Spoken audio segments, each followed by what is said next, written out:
restore the nation of Israel. That's right. Get prepared for war, Negroes. Y'all niggas better stand the hell up, man. They don't give a damn about you Negroes, man. But you want to love every damn body, man. And everybody hates your goddamn guts. This how we banging on Esau. Prophesied scriptures blaming on Esau.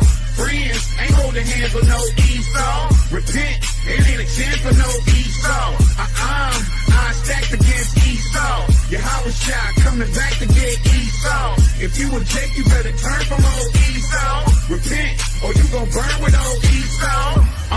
I'm on the streets and my sword is out. Bringing the scriptures, I'm showing you what the Lord about. The time is now to repent and keep the commandments. We need to examine the reason why my people is damaged, deceitful, and evil. Towards another sister or brother, the life of a savage. That's the mind filled with the swine who think Christ was a faggot. Feasible jeer on the cross. And if for that you shed a tear, then you lost. The black Messiah prophesied against Esau. Spreading truth to all the lies against Esau. Israelites, 12 tribes against Esau. Hebrews, we on the rise against Esau. Yashallah. This how we banging on Esau. Prophesied scriptures flaming on Esau. Friends ain't holding hands with no Esau. Repent, it ain't a chance for no Esau. I stacked against Esau. Yahushua coming back to get Esau. If you a Jake, you better turn from old Esau. Repent, or you gon' burn with Deuteronomy 28. That's the proof that we needed to show who we are today. The people you call Jesus is foe. We men of the Lord, and one thing that you heathens should know: when he return, we gon' even the scope. 200 million angels and chariots hover the earth, bringing destruction and redemption to a third of us that suffered the curse. Put us back in the Holy Land. That's right, we taking it back. The Israelites exterminating you rats. The black Messiah prophesied against Esau, spreading truth to all the lies against Esau. Israelites, 12 tribes against Esau. Hebrews, we on the rise against Esau. Judah! This how we banging on Esau. Prophesied scriptures flaming on Esau. Friends ain't holding hands with no Esau. Repent, it ain't a chance for no Esau. I stacked against Esau. Yahushua coming back to get Esau.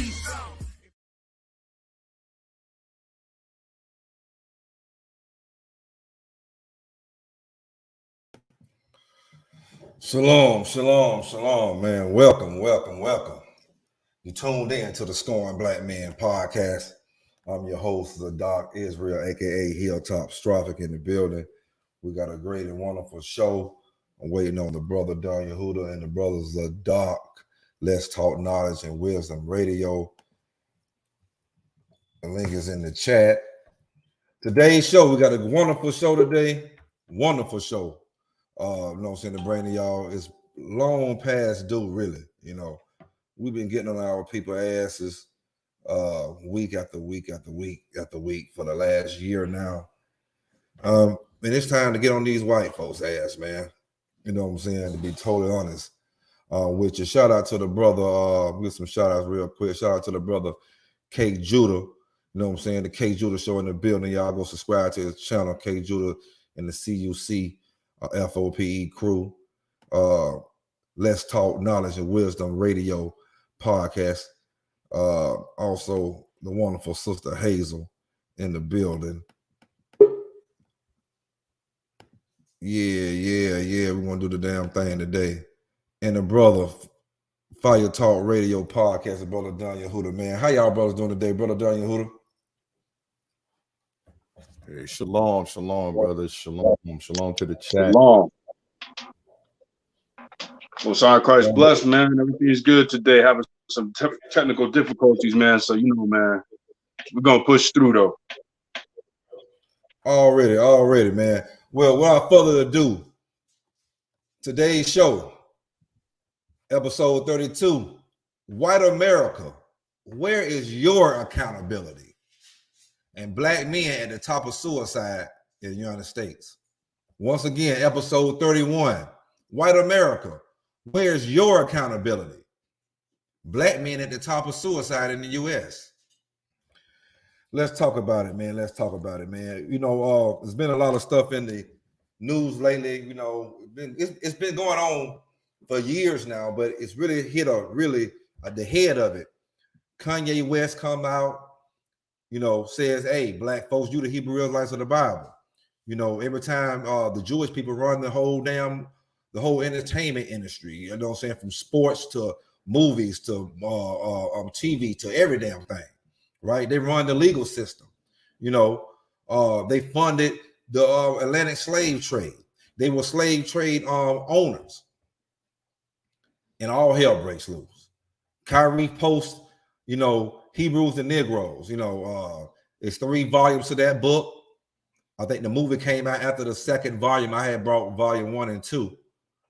And then the movie came out, and then the third volume came out. Then all hell breaks loose. You know, the black man, the black woman voice has to be suppressed. You're not allowed to have a voice. It's niggas dribble that motherfucking ball and shut the fuck up. Catch that motherfucking touchdown, shake your damn legs like a goddamn chicken wing, slam the damn ball against the ground, and shut the fuck up. You know, you got them $100 million slaves with $1 million damn slave owners over you. You know what I'm saying? Telling you what to say, what you can say, what you can't do. You know, and we've seen it happen with Steven Jackson. We've seen it happen with Deshaun Jackson. You know, we've seen it happen with Nick Cannon. Everybody tucked their tail. The money, man. The love of that money. See, this is, you know, I had somebody text me this week, a friend of mine, but he's unawakening. Man, Kanye's stupid. That's all I got to say. I ain't even texting back. Because you niggas put yourselves over your nation of peoples. Nobody would never be above their nation of people. Everybody knows this. The richest white man, the richest Arab, the richest Chinese, whoever. They all know that one individual would never be above their nation of people. But you Negroes think that. And we got coons out here like Charles Barkley and Shaquille O'Neal. Hell, Shannon Sharp became a coon.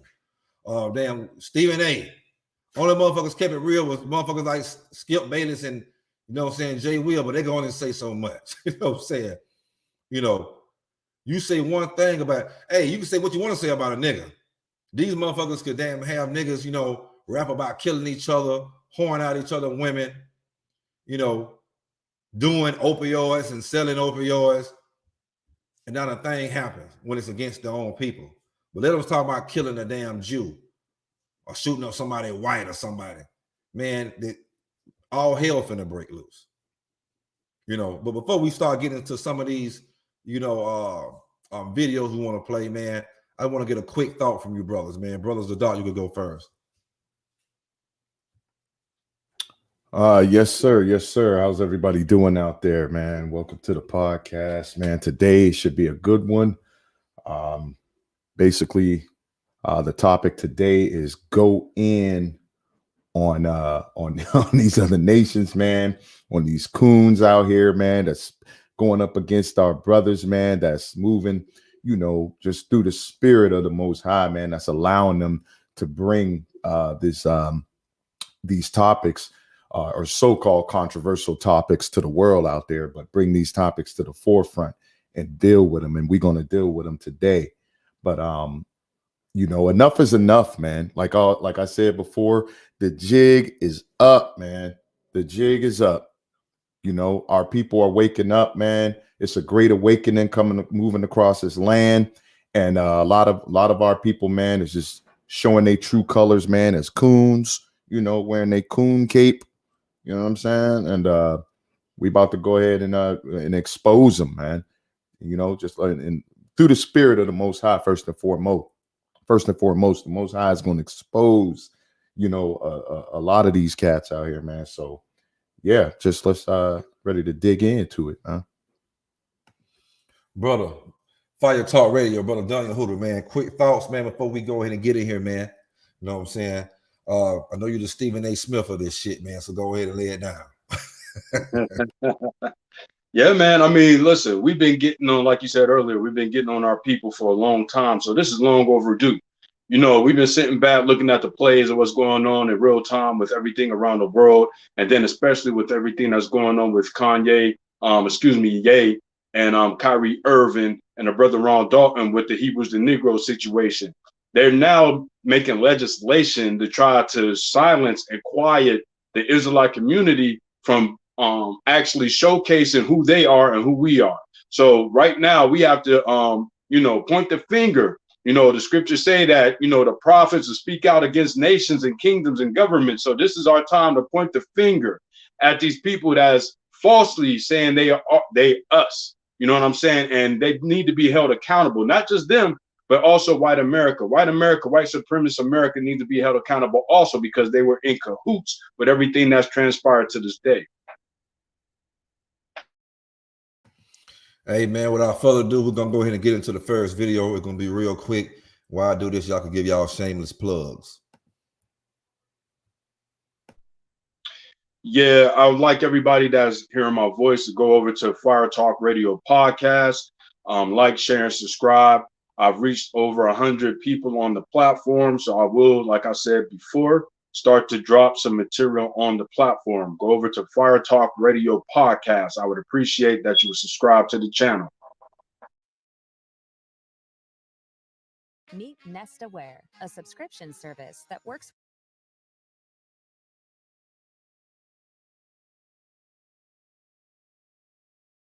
with all your Nest cameras, speakers, and displays.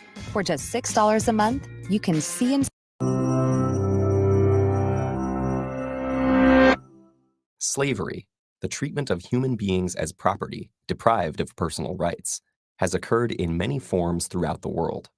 But one institution stands out for both its global scale and its lasting legacy: the Atlantic slave trade, occurring from the late 15th to the mid-19th century and spanning 3 continents, forcibly brought more than 10 million Africans to the Americas. The impact it would leave affected not only these slaves and their descendants, but the economies and histories of large parts of the world. There had been centuries of contact between Europe and Africa via the Mediterranean, but the Atlantic slave trade began in the late 1400s with Portuguese colonies in West Africa and Spanish settlement of the Americas shortly after. The crops grown in the new colonies, sugarcane, tobacco, and cotton, were labor-intensive, and there were not enough settlers or indentured servants to cultivate all the new land. American natives were enslaved, but many died from new diseases, while others effectively resisted. And so, to meet the massive demand for labor, the Europeans looked to Africa. African slavery had existed for centuries in various forms. Some slaves were indentured servants, with a limited term and the chance to buy one's freedom. Others were more like European serfs. In some societies, slaves could be part of a master's family, own land, and even rise to positions of power. But when white captains came offering manufactured goods, weapons, and rum for slaves, African kings and merchants had little reason to hesitate.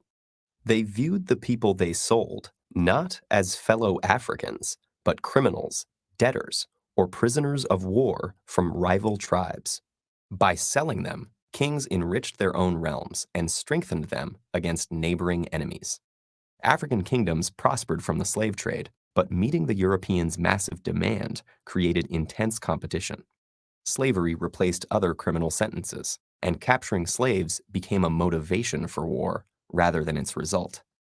To defend themselves from slave raids, neighboring kingdoms needed European firearms, which they also bought with slaves. The slave trade had become an arms race, altering societies and economies across the continent.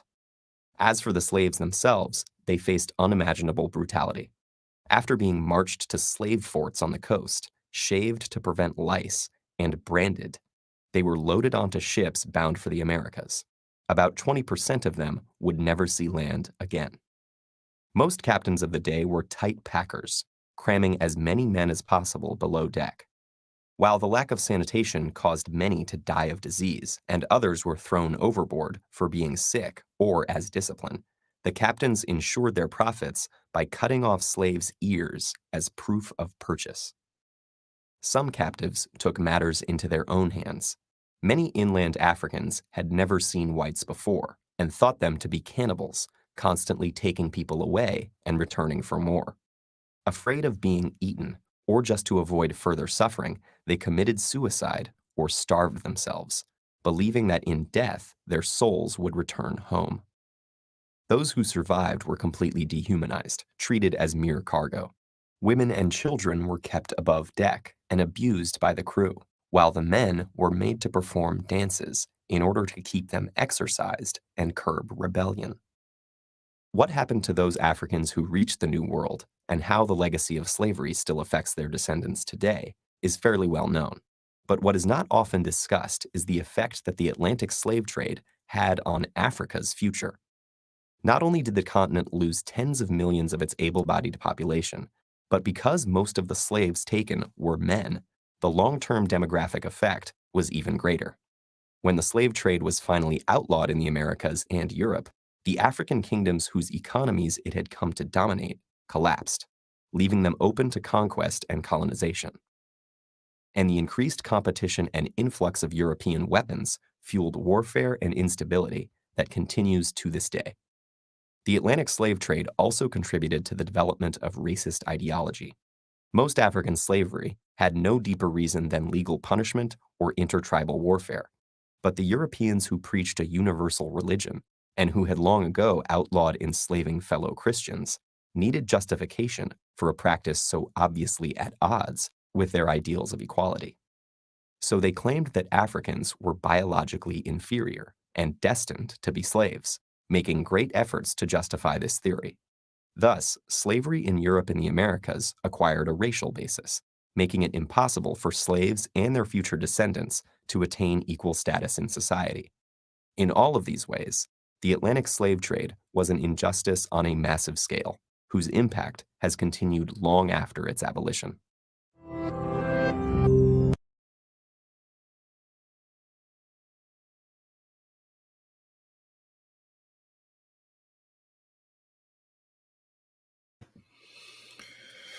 Man, we just giving you just a little small taste testers, man, of these damn devils, man.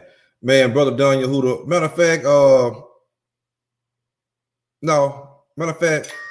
Brother Don Yehuda, man, go ahead and tell me, man, what you think of it, because I think Brother Zadok sent like a minute clip, man. He wanted to play that kind of ties in right along with that. But I'm gonna let you go ahead and give your 2 cents on that right there, Brother Don Yehuda, Fire Talk Radio.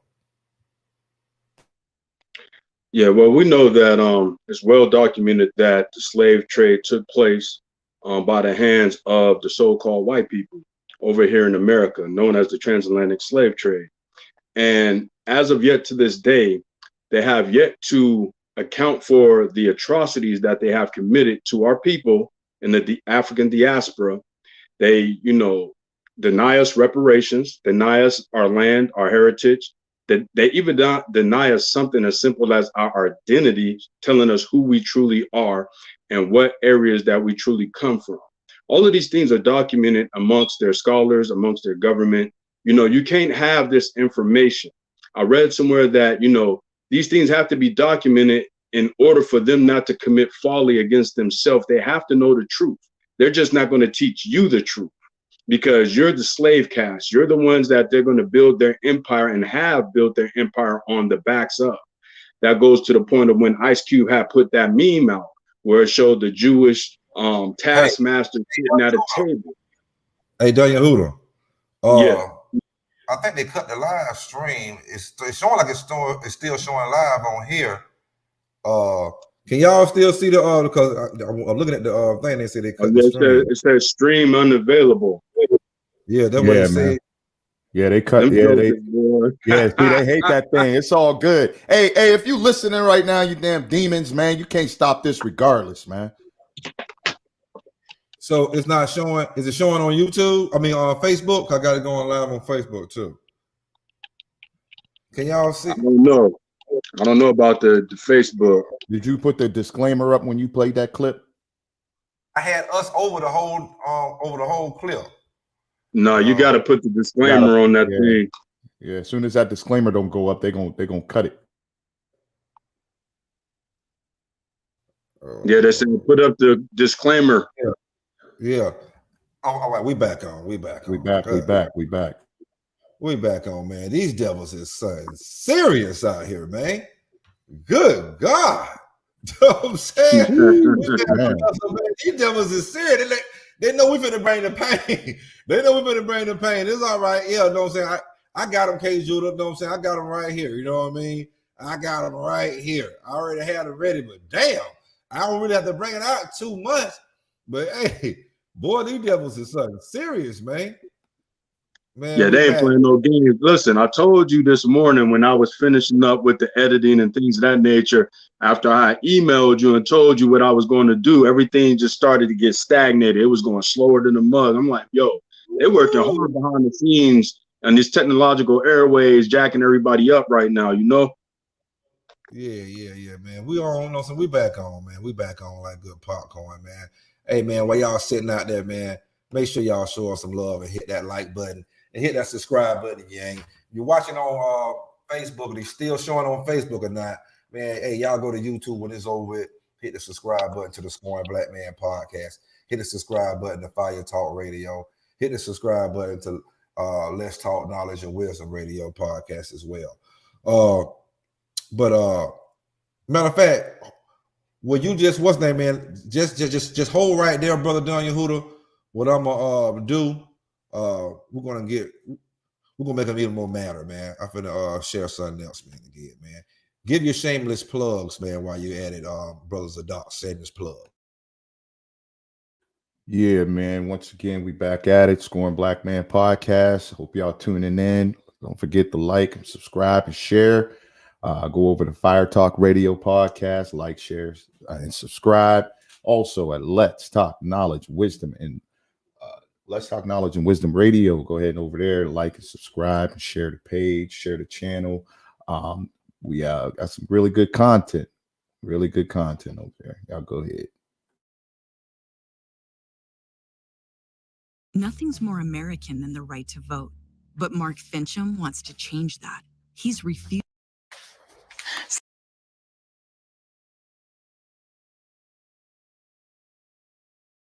30-year fight to pass the national study in Congress.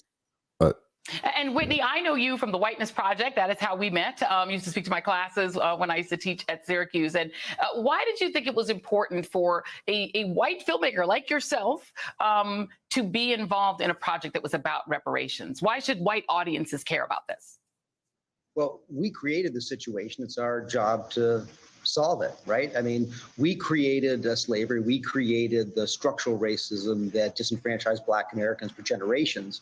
And I really feel like, I hope that when audiences watch this film, they see a place for them in this story and that they need to, step up to the plate and participate in the repair.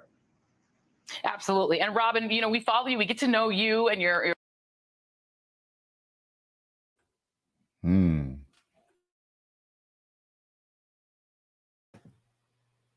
Yeah, go ahead, brother Daniel Hooter, man. You know what I'm saying? Finish out your point. I just want to finish that right there.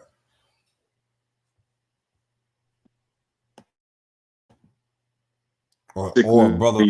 Yeah, so basically, yeah, I'm in here. So basically, man, what I was saying is that it's already been documented that, so-called white people have committed the atrocities here in America by the way of the transatlantic slave trade. I mean, this is well documented, and they as of yet have to account for the atrocities that they have committed upon the African diaspora that they transported from over in the continent of Africa over here into the Americas. And even for our brothers and sisters that were here in Americas that they transported back overseas and throughout the other continents. And so they want to try to deny us the base privileges that you need to be recognized as a nation, such as identity, something as simple as knowing who you are as a people, your heritage, your history, your customs, your culture. They deny us these things, you know what I'm saying? And we know these are well documented within their textbooks, within their literature, but yet these are not curriculums that's taught as a norm within the school system. So that tells you that they have an agenda to keep us miseducated, to keep us downtrodden within their society, because within a capitalistic society, you need a worker class, or AKA a slave class, in order to build the society up. So with that being said, they're not going to give us the advantages of trying to become a people again, a nation again, under our sovereign, the Most High Yahuwah. They want us to stay under their guise, under their name, their moniker, so that way we can be kept under control. So with that being said, they as of yet have to account for it. They don't want to give us reparations. They don't want to give us our identity. They don't want to point us in the right direction. And mind you, I've seen a heathen online, right, in the comments, because we've been banging out with the heathens for the last few days in the comment sections on our shorts and YouTube pages. And one of them tried to say, well, you know, the information isn't hidden. You're correct. Heathen is not hidden. But when you don't put it in our curriculum and you don't give a sign as to where to go look for it, if you're not giving the hint of what you should be studying, then in essence, it is hidden. You know what I'm saying? We don't know or have the wherewithal to be like, well, what book should I go to? What movie should I watch? What ancestors should I talk to? You know, all praises to the Heavenly Father that we got leadership throughout the Israelite community that's, you know, raising the voice, blowing the trumpet and sounding the alarm. But if we didn't have that, we'd be just like our forefathers and foremothers, stuck in Christianity or whatever other religion, not knowing a damn thing. Yeah, man. I mean, you know, it is fucking hidden. When you taking the dog, you ain't teaching it in schools. You know what I'm saying? We can't even post, a brother can't even post a picture, Hebrews to Negroes, without you making him apologizing and trying to sun him and little boy him in front of the world. You know what I'm saying? You suspend the man for 5 games, you make him pay $500,000, then you tell him, before you come back after the 5 games, it might go longer than that. It's steps you got to take to get back on the court. And they say one of the steps is he got to denounce being a Hebrew Israelite. They made poor Mari Stoudemire just denounce it the other day. Boy, I've seen the biggest coons all week long, man. I'm so disappointed. They've been coming out. Niggas. They've been coming out, dog. It's coming out. But Ladot, man, what you think about it, man? Man, this whole it's terrible, man. It's really terrible. But these things we know are they must happen. You know, there's a reason behind, you know, this whole agenda that these wicked heathen, man, these heathens that they have against our people. And those of us that are tuned in, it's our job to continue to push and continue to teach and show our people, you know, what's going on out here, man, and to come up out of this system, out of this matrix, you know, and get an understanding of what's going on out here. The world, get your head out of the clouds, man. Literally, man. You know, put the weed down, man. Put the drugs and alcohol down, because it's a war being waged on our people right now. And they sitting back twerking, shucking and jiving and cooning, man. Not understanding, man, that a target is on your back, your head, all over you, man. You know, and it's spiritual. So, you know, if you're not dealing, you know, in the spirit, you know, these things gonna fly over your head, you know, and you're gonna get caught out there, man, and jammed up. So yeah, it's a great awakening. Like I said, it's a great awakening going on and about it in this whole you know, it's a great awakening going on, man. I don't like to be too many words, man, because I lose my thoughts. So go ahead. Yeah, what kills me, you know, and we, you know, and right now we're just covering the slavery and getting into the Jim Crow part of this, you know what I'm saying, of all your accountabilities, you know what I'm saying? So they put see, this is what they do. They always want to deflect. They the best deflectors in the damn world. Oh, no, it was your own people who sold you. So it wasn't our own people. We're Shemitic. Everybody with melanin is not the same damn people. And some of you Negroes think that, but you know that when you see certain African people, you're like, no, they African. Yeah, you're Shemitic, they Hamitic. So Hamites caught us. You know what I'm saying? We was already separate from them people. They conquered us, you know what I'm saying, while we was drunk, acting a fool, you know, partying with them, and sold us to the goddamn Grecians. It's all in the damn Bible. It's in the history books as well. You know what I'm saying? But the most important history book is that damn Bible. But see, they make you Negroes ashamed of even reading, just like in slavery. The white man read the damn, but white man scared of that damn book. You know what I'm saying? In slavery, you wasn't even allowed to goddamn read. So he ain't pushed the book on you. And anytime he was caught, you reading that Bible, it was automatic death for you. And if he caught any other goddamn, you know what I'm saying, white person teach you how to damn read, they got ass put in damn jail. But they always gonna deflect. No, it's your own. Take accountability. No, motherfucker, you the damn devil that the Bible speaks of. It was already prophesied that we were gonna go into captivity under your ass in a land that we never been before. But some of us was already on this land because we got ran out of Israel in 70 AD. ran into North Africa, West Africa, East Africa, South Africa. So 1,500 years from 70 AD to 16 now 19, that's a long time to go back and forth from both, you know what I'm saying, from both back and forth to get resources. The white man said he seen villages and cities set up over here when he brought his little damn stanky Neanderthal ass over here. But now the black man can't have a voice. You got all the power. We spend all the money. We got all the power. But nigga, you don't have any power when you stay living in fear. That's the only thing they got over you. You know what I'm saying? They pulling niggas whole cars. They got the biggest buck dancing niggas on TV, showing all their little smiling like Shannon Sharp and buck dancing like goddamn like Charles Barkley and Shaq. You know, using these big words or trying to sound smart like Stephen A. You know what I'm saying? But they got so many coons on so many different levels that are here to deceive us, man. You know what I'm saying? These niggas ain't standing up, man, with Kyrie. They ain't standing up with people like Ye. This is why a lot of celebrities know the truth, but this is what selling your soul is. You don't sold out to your own people. That's the selling your soul right there. Mm-hmm. You know what I'm saying? That's selling your soul, man. This shit is wild, man. You know what I'm saying? I mean, we just think about it. I mean, just think about, you know, we got a list behind us. Abortions, Margaret Sanger. Who targeted? I don't see the outcry. Oh, they're targeting black women and black people. Right. Christianity, on every corner, they put a Christianity church on both sides of the corner, on one end diagonally, and then on the other end diagonally, you got a liquor store and abortion goddamn clinic.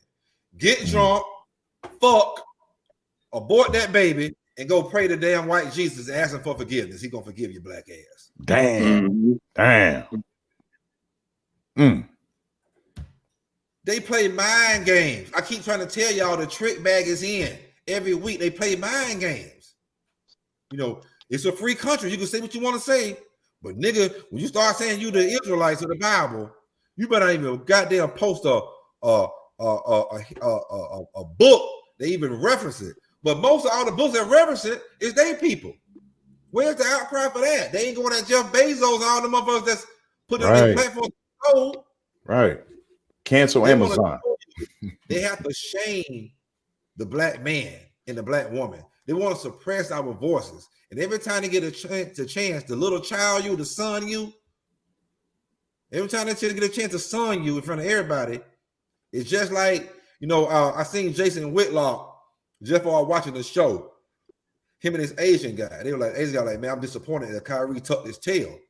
Because they was on, you know, on his side, they were like, you know what I'm saying? This is what happens when you get all these, you know, these slave owners, these $1 million overseers over all these superstars and they, you know what I'm saying, entertainers. You can say anything in the world, but you better not say that. But I see white pastors, you know, make videos every day saying that the Holocaust was fake and this, that, and the third, and I don't see that same energy for them. You know, they don't want to put the spotlight on Ronald Darling because they put the spotlight on him. Oh, this nigga gonna speak some facts. We can't put the camera in front of him. You know, he gonna speak facts, and we can't get him. You know, so they think Kyrie don't know facts, but you listen to Kyrie, he's dropping. He let you know he's been listening. Right, to Israelites. He's been studying and listening to Israelites. He say something every time they put that damn camera in front of him, and it pissed them off that he won't say, "Man, I'm sorry, and I won't denounce being an Israelite." So now they're going to take his money until they can take his money, take his money. This is why it's very important that you Negroes put your damn money into your own shit. Right. Real estate, start business. You can start your own NBA, own NFL, own that damn distribution labels. But Negroes is too lazy. They won't let the damn white man and the Jewish white man, them all the motherfuckers do all the groundwork. They just got here and tap and rap and shoot a damn ball. Get the business down, man. Get the business down. But, you know, I ain't gonna stay too long with it, man. Y'all brother got something else to say before I go to the next video. Yeah, I got a precept. Deuteronomy chapter 28, verse 68. And the Most High shall bring thee into Egypt again with ships. Now we know that Egypt in this context is synonymous with bondage as of Exodus chapter 20 and verse 2. By the way whereof I spake unto thee, thou shalt see it no more again. and there you shall be sold unto your enemies for bondmen and bondwomen, and no man shall buy you. So we're stuck in this perpetual slavery until the Messiah comes back and free us out of this turmoil that we in. And this is why we have to bring it out today. This is why we have to point the fist. We have to blow the horn and the trumpets against this society, because they know what they've done. It's been written down in scripture. We know there's a Bible on every desktop and every dresser across America. So they know what's in the book. They know exactly what's been foretold, and they know exactly who we are as a people, which is why there's such an uproar right now as to why Kyrie and Ye has brought out that information, and many others. But right now, they have one of the biggest platforms, especially Ye. People around the world love Ye, bro. People from all walks of life, all colors, all ethnicities, ideologies, they love Ye. For somebody of his stature, of his popularity to say that, that was a devastating blow to the establishment, yo. This is why they going full def. They going DEFCON 3 now. They probably at DEFCON 5 right now.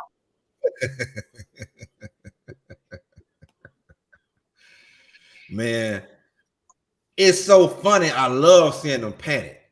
You know what I'm saying? I love seeing them cut that live stream just then. I'm glad you just popped the motherfucker back up. You know what I'm saying? Let this knowledge continue to keep coming out. Let me know. Oh, you getting up? We getting up there in subscribers. We almost at 1,000. We're under 100. We get 1,000. You know what I'm saying? And when they start to monetize, boy, I ain't gonna be able to do none of this. You know what I'm saying? Y'all probably won't be laughing too much longer because I'm gonna keep my mouth kind of. You know what I'm saying? Watch my words. Gotta watch my words. You know what I'm saying? But you know, the hell with that, man. You know what I'm saying? We're gonna get this truth out, man. I don't give a damn. You know what I'm saying? But hey, thank you, YouTube. You made me blush just then, just knowing, you know what I'm saying, that you watching out there and you don't want this truth to get out there, but it's already getting out there. You know what I'm saying? See, as those celebrity voices start to come out, they know our people love the idol worship. That's the number one sin of the Israelites. This is why we keep going to captivity. Idol worship. Y'all want to hear it from a celebrity. Y'all want to celebrate these goddamn pagan ass holidays, but when the celebrities start talking, y'all see just how much power. And y'all see the fear after they keep poking and start taking that money away. This is why you have to have the money that they can't take away. That's the only power they got, to take away the money. But we got the money, which is the power. But we don't got enough real, you know, powerful, strong brothers and sisters that's going to stand up alone with Ye and Kyrie and other celebrities when they put their neck out here. All that you niggas gonna do is buck your goddamn teeth and goddamn buck dance and buck your eyes and join goddamn white supremacy. You know what I'm saying? And join against the damn people. You know what I'm saying? They owe us so much money, man. And we had to go back, man. Like they would really owe us this so much money. We're gonna get into a little video right now. You know what I'm saying? That's gonna talk about, it's gonna give a kind of like a little estimation. I think the brother Dunya Huda sent this through, you know what I'm saying, on what they will owe us. You know what I'm saying? But until then, man, shameless plug. Go tune in to Fire Talk Radio TV. Also, let's go over to Let's Talk Knowledge and Wisdom Radio Podcast. And definitely subscribe to the Scorn Black Man podcast. We're going to definitely bring you the top subjects that's afflicting our community worldwide. All the African diasporas, we're going to go out, we're going to point out what's going on with them, and we're going to provide the biblical solution.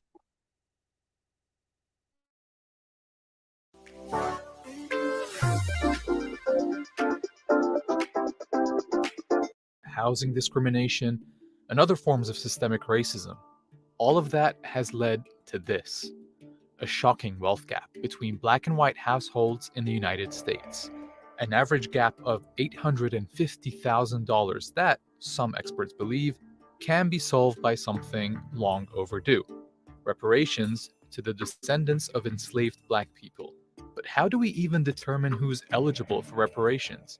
And can the struggle for reparations in other parts of the world teach us anything about what needs to be done in the US?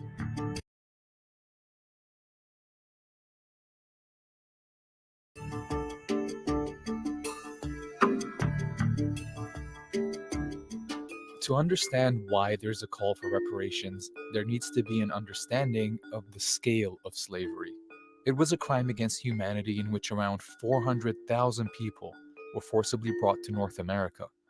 Over the centuries, 10 million enslaved people were legally treated as property in the United States, brutalized and ruthlessly exploited for free labor, which was used to establish the country as a leading global economy. In fact, one historian estimated that by 1860, enslaved people were, quote, worth some $3.5 billion, making them the largest single financial asset in the entire US economy. That's around $115 billion today. When slavery was abolished in 1865, 4 million formerly enslaved African Americans were freed. But through their forced labor, they created billions of dollars in generational wealth for their captors and none for themselves. Back then, the US government understood the need for reparations and passed an order to distribute 40 acres and a mule to all formerly enslaved families so they could build wealth and financial security. However, after the assassination of Abraham Lincoln, President Andrew Johnson vetoed the allocation and returned the land to former slave owners. One way to reckon with America's past and current wealth disparity is through reparations that close the racial wealth gap. You should make direct monetary payments to the eligible recipients. That's economist William Darity. He co-authored the book From Here to Equality, which outlines one of the most comprehensive plans for what material reparations could look like. So we estimate that this would require an expenditure of approximately $350,000 per eligible recipient. You get a figure of approximately $14 trillion. Reparations for the crime of slavery and its legacy have long been a subject of national debate.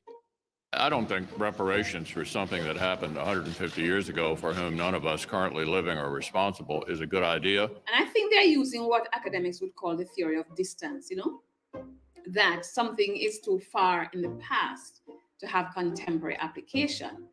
So it's easy to see why Congress has yet to pass H.R. 40, a bill that was proposed all the way back in 1989. It would set up a commission to study and consider a national apology and proposal for reparations for the institution of slavery and its subsequent racial and economic discrimination against African Americans. And while you cannot place a monetary value on slavery and its lasting effects, there's a precedent of reparations programs compensating victimized communities directly. Back in the US, the Civil Liberties Act of 1988 designated $20,000 payments to Japanese Americans who survived internment camps during World War II. The U.S. government has also made payments in instances where it was not the culpable party. Payments made to families that lost loved ones during the course of the 9/11 attacks, as well as payments that are being made to individuals who were held hostage in Iran at the end of the Carter presidency.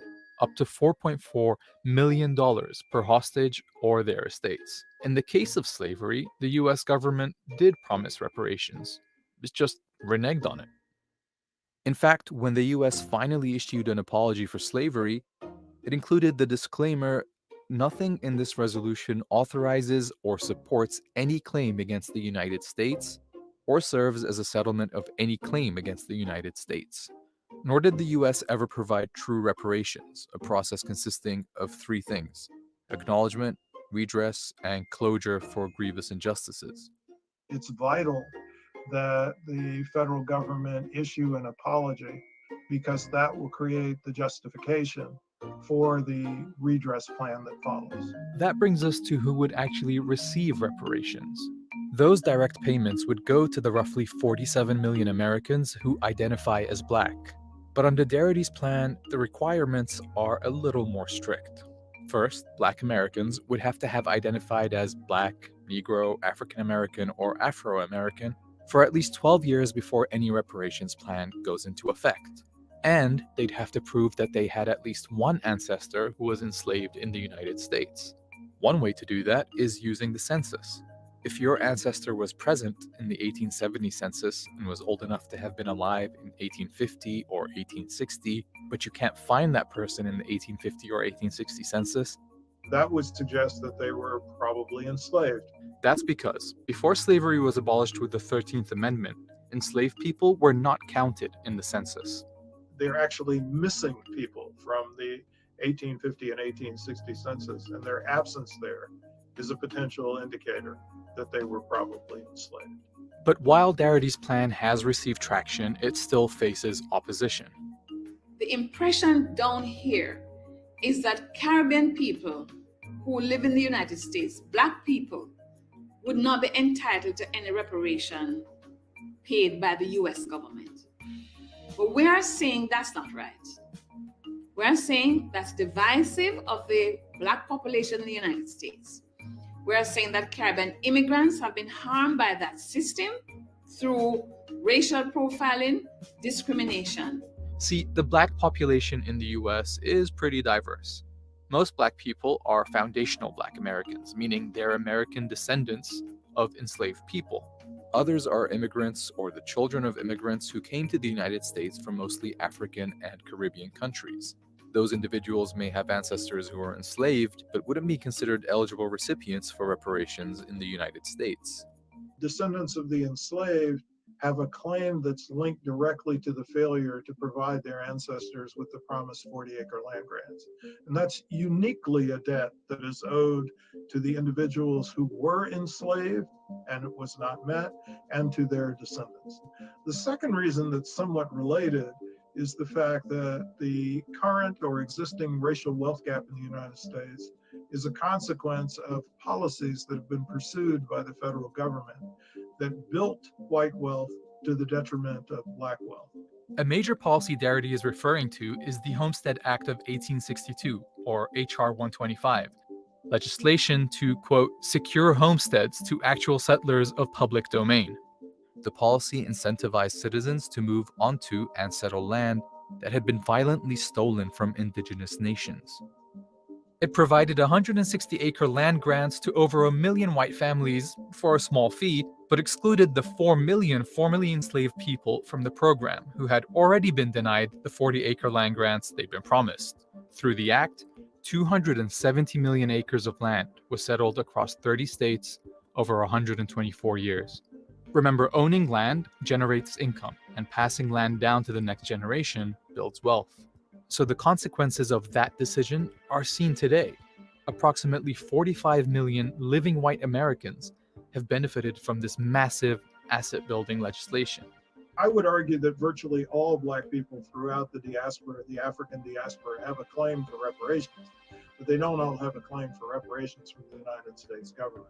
The horrors of slavery and its consequences are not uniquely American. The transatlantic slave trade transported approximately 12.5 million enslaved Africans across the Americas. The overwhelming majority of enslaved Africans were shipped directly to Latin America and the Caribbean. Spain and Britain shipped around 1 million enslaved Africans just to Jamaica. By 1833, slavery was abolished throughout the British Empire. But instead of compensating formerly enslaved people, Britain provided reasonable compensation to slave owners through a then £20 million loan, which British taxpayers fully repaid in 2015. According to one estimate, that's worth over 20 billion British pounds today. For decades, descendants of enslaved people have been fighting for reparations in these regions.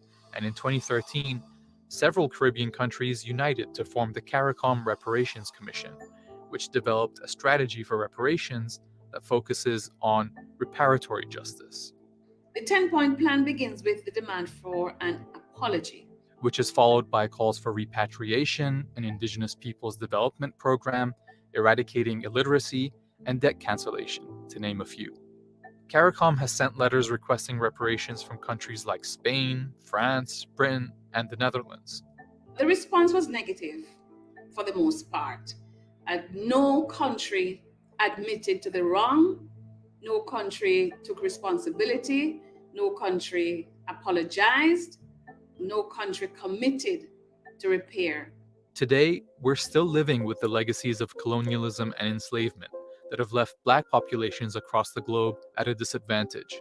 there is definitely a case that can be made that there has been a global pattern of exploitation of people of African descent. We're here to demand what's owed to us from the United States government. And despite incremental progress and different approaches to reparations programs, people across the Americas continue to fight for redress. Right now, this is a contentious issue. It's affecting relationships, world relationships, global relationships, country versus country disputes exist. I think reparatory justice would help the society to heal itself. Both people of African descent, African people, and European people. I think it will be good and beneficial to all of us. Reparation! When do we want it? Now! What do we want? Reparation! When do we want it? Now!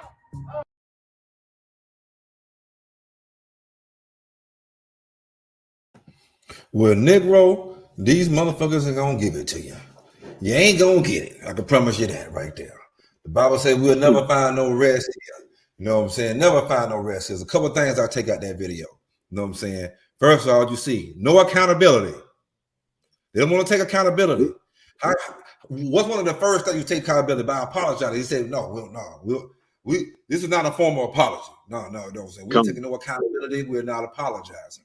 Right. You know what I'm saying? You know, you're not going to get any reparations. The Bible tell you that.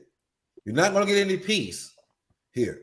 And as y'all see, what it said, 12.5 million came through. We know it was way more than that came. But you see where the majority came. This is what I be talking about. A lot of our people are in South America and Central America. I'm for real. It's more Negroes down there than up here. It's just we the ones that got the most money and to get this knowledge and get the knowledge first to spread it out.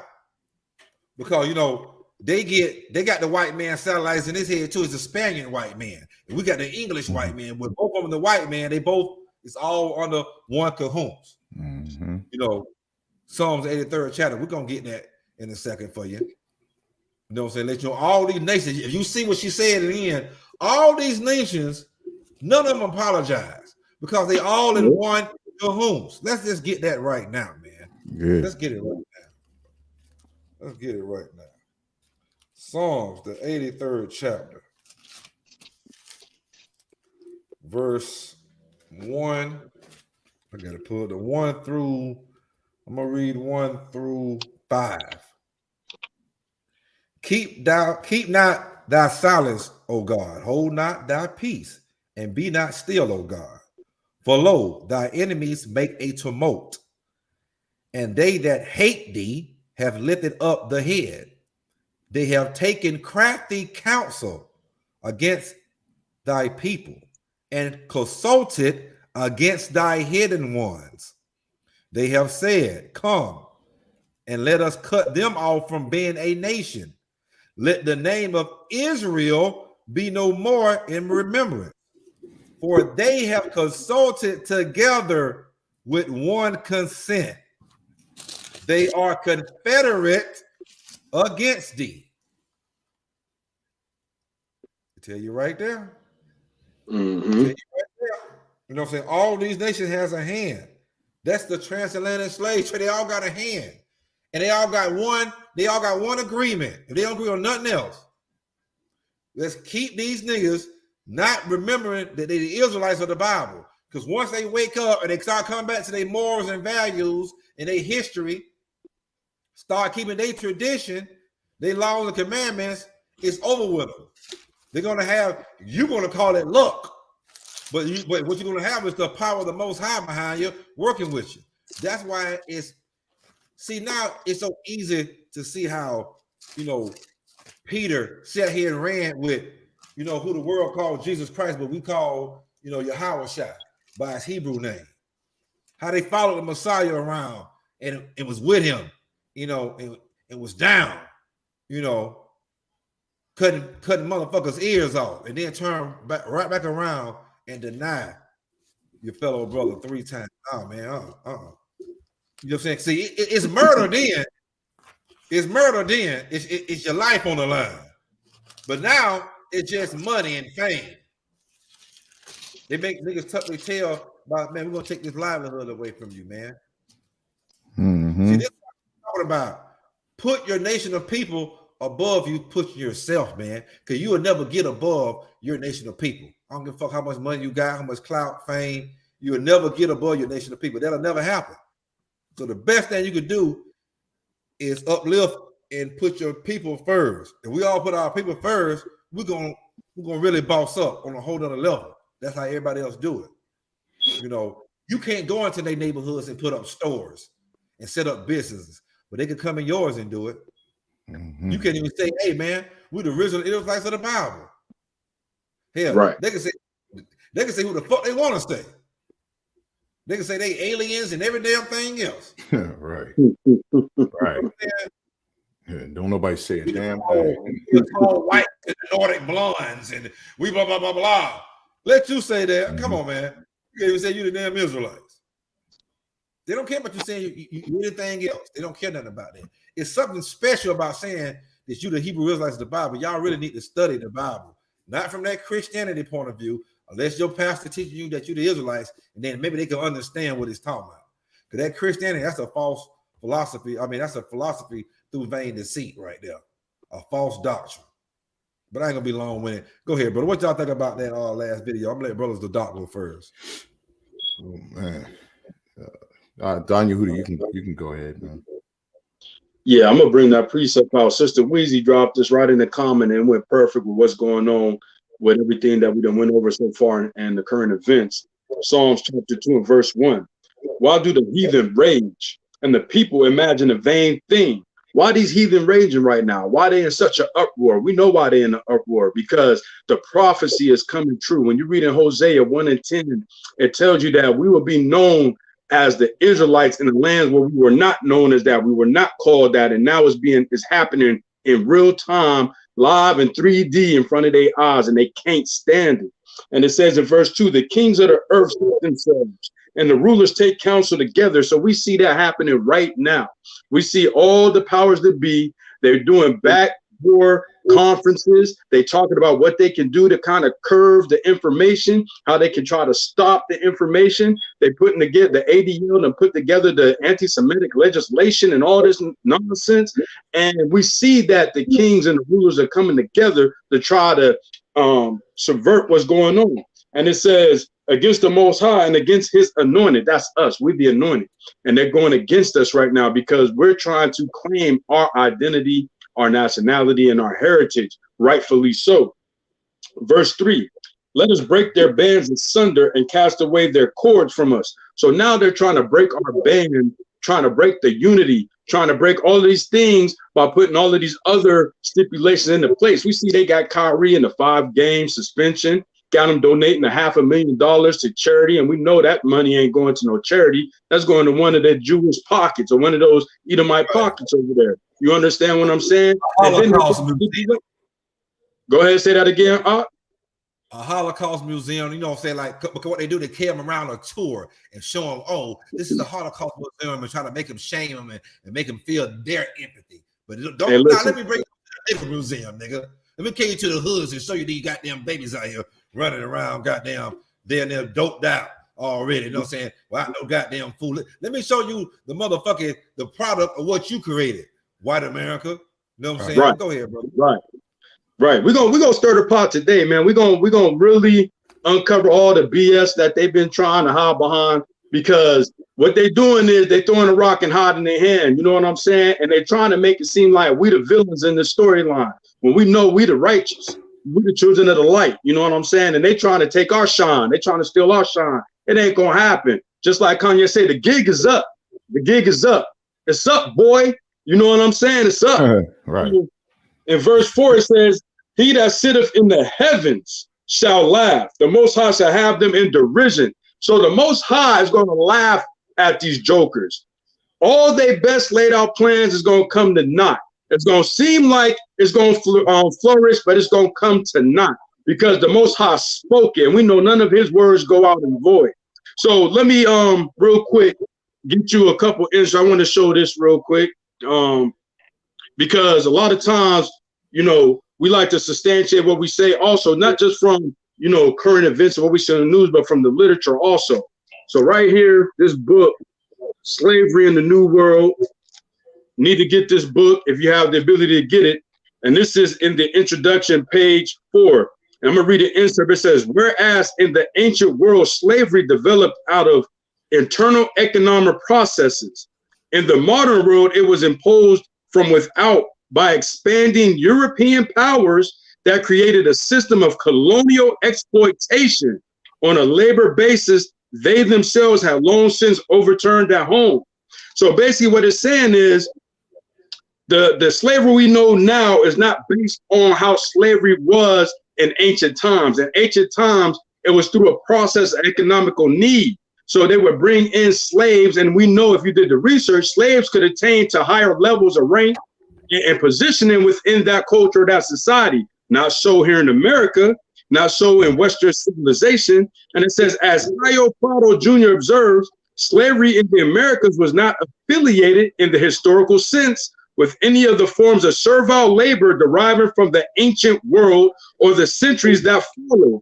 It derived from an order of events that was inaugurated in the 15th century with the great maritime discoveries and belongs entirely to this order.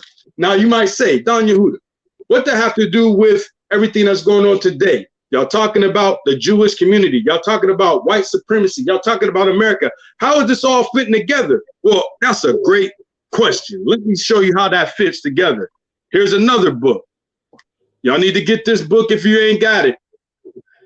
The Chosen People from the Caucasus by Michael Bradley, right?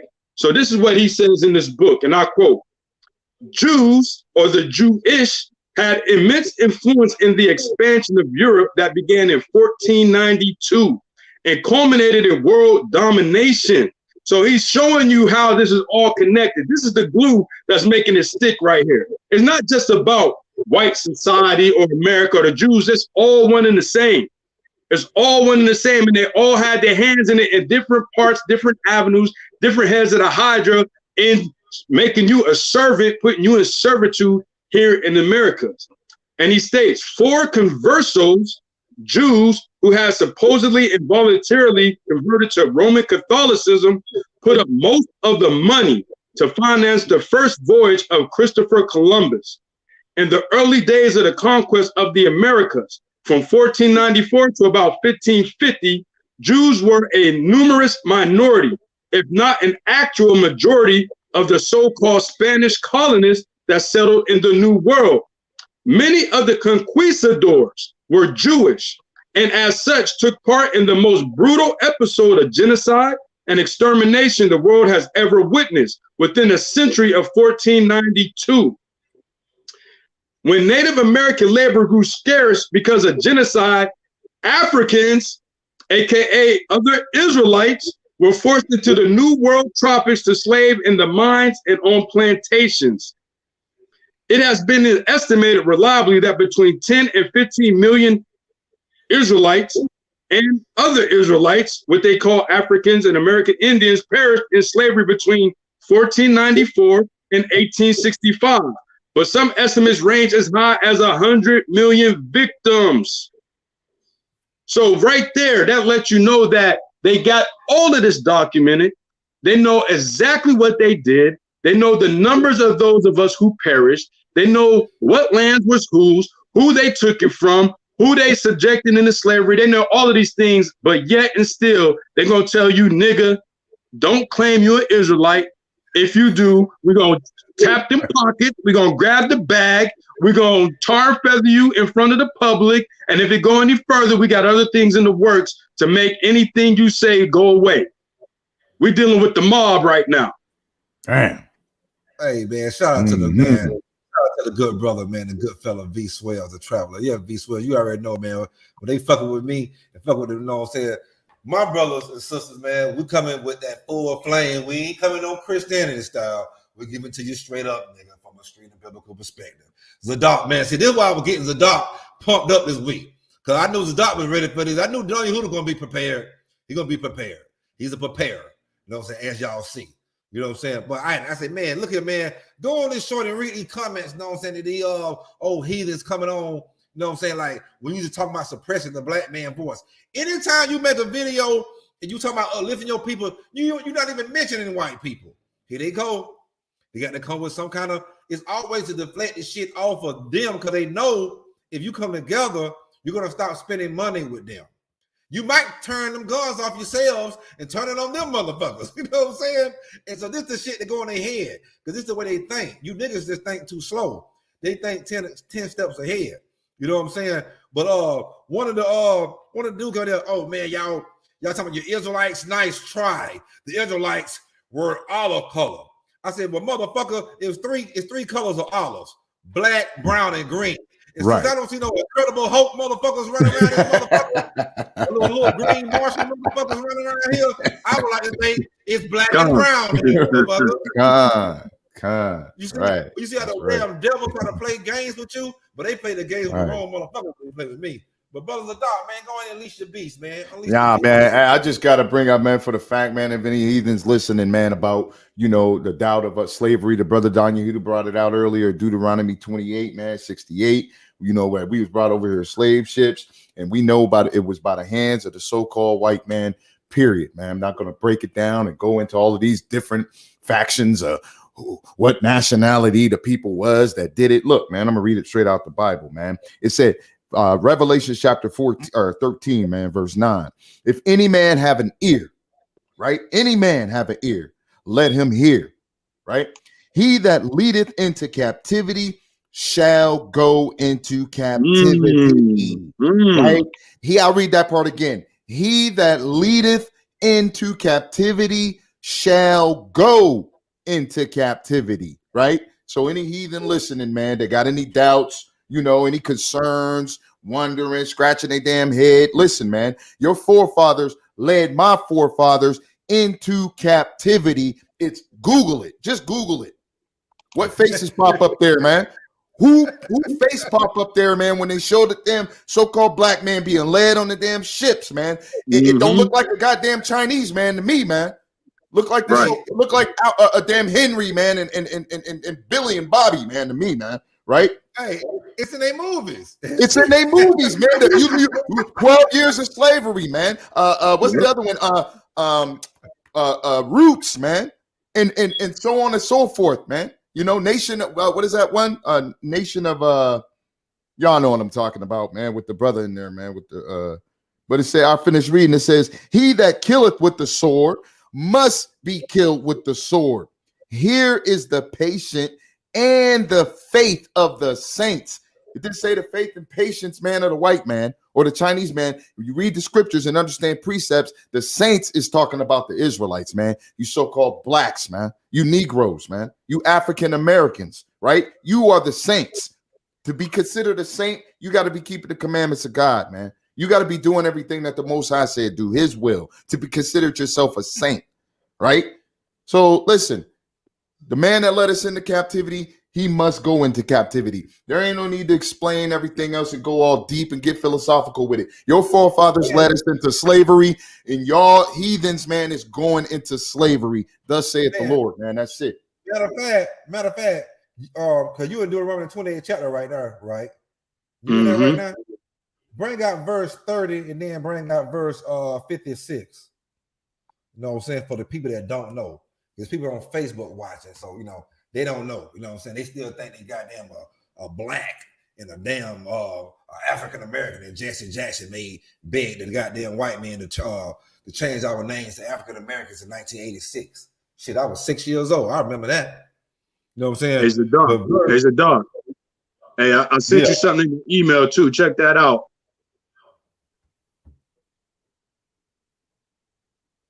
Load that up at some point. I just wanted to get one thing out there too and say one thing real quick before you get what you get. When they say the white man book, right? Because we got a lot of our people probably listening, whatever, tuning in, maybe tune in later. Listen, this is not the white man's book. They are reading that white man book. I had a saying, man, I got this from a brother, man, one time. If this was the white man's book, you Negroes would be doing every single thing it say do. Everything. You'll do everything from Genesis to Revelations if this was the white man book. Why you say that? How is that? You niggas celebrate the white man says celebrate Christmas, man. Halloween, Thanksgiving, pop firecrackers and slap that pig on the grill. Y'all do it on the exact day he say do it. That's how I know this ain't the white man's book, man. Because when the Most High said, no, do my high holy days and do what I need to do, you niggas, man, pull away, you stop your ears, pull your shoulders away. You know what I'm saying? No, I don't believe that. I only believe this part. I don't believe all of the Bible. Only some. See, that's because the so-called white man has become your God, Negro. That's why. This ain't the white book. Right. Gone. Listen, it's almost like when Eddie Murphy in Coming to America had that wife, and he's like, hop on one foot, bark like a dog. If that was written by the white man, they'd be doing all of that. It said the Most High say, hop on your foot like a dog and go doo-doo in the yard butt naked. They'll go do it with no questions asked. Yeah, and they'll make a holiday, and they'll make a holiday out of it. Right. Doo-doo chaser, holiday doo-doo chaser. That's what they be on, man. And it's crazy because a lot of times, just like Zadok was saying in the comment sections, we've been going at war with people just trolling. They've been saying the most in these sections about things that don't even pertain to them.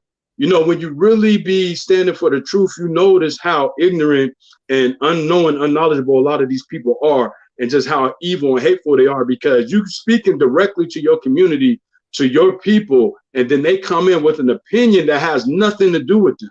Nothing whatsoever. Right. Like, if it don't fit, you must have quit. Yeah, if you don't, right. Man, they always, man, you know what I'm saying? One of the first shorts I ever made before we started doing the live shows, I said, hey, black people, you know what I'm saying? Let's stop the black on black hate. Let's start supporting each other. Let's stop the black on black crime. You know what I'm saying? What I eat don't make you shit. What you don't make me shit. You know what I'm saying? But let's help each other. Ain't say nothing about nothing but hit. Thing full of waspy. I mean, or a waspy came, but thing full of damn white people, man. They just came, you know what I'm saying? And you sound racist by telling me I ain't mention your people. But it's a mind trick they play against you. Stolen content. See, it's a mind trick. The mind trick is I got to shame you and make you think you doing something wrong for, you know what I'm saying, for being proud of who you are and trying to uplift your people and bring knowledge to your people. That's what they don't want. Nigga, you get all your knowledge from me. I'm going to train the black woman and I'm going to tell her, get the black man in the household. But all the knowledge is coming from them, me. Mm-hmm. You know what I'm saying? But as the black man and the black woman start to wake up, now whoever, I got to suppress you. Hey, you know, you can't. Now they, you know, probably have to start being a little careful because now they're going to start saying, you know, they already looking at the fringes on your shirt. Hey, man, I like your shirt. Hey, I like this right here. Right. But now they really don't know what it's really about. Mm-hmm. Hey, you know, real quick. I was getting that look, man, at work the other day, right? All of this shit, man, controversy going on, man, all over YouTube, social media, and all of the news, on the Dateline news, you know, your 6 o'clock news. I'm wearing my fringes, right? I got them hanging, boy.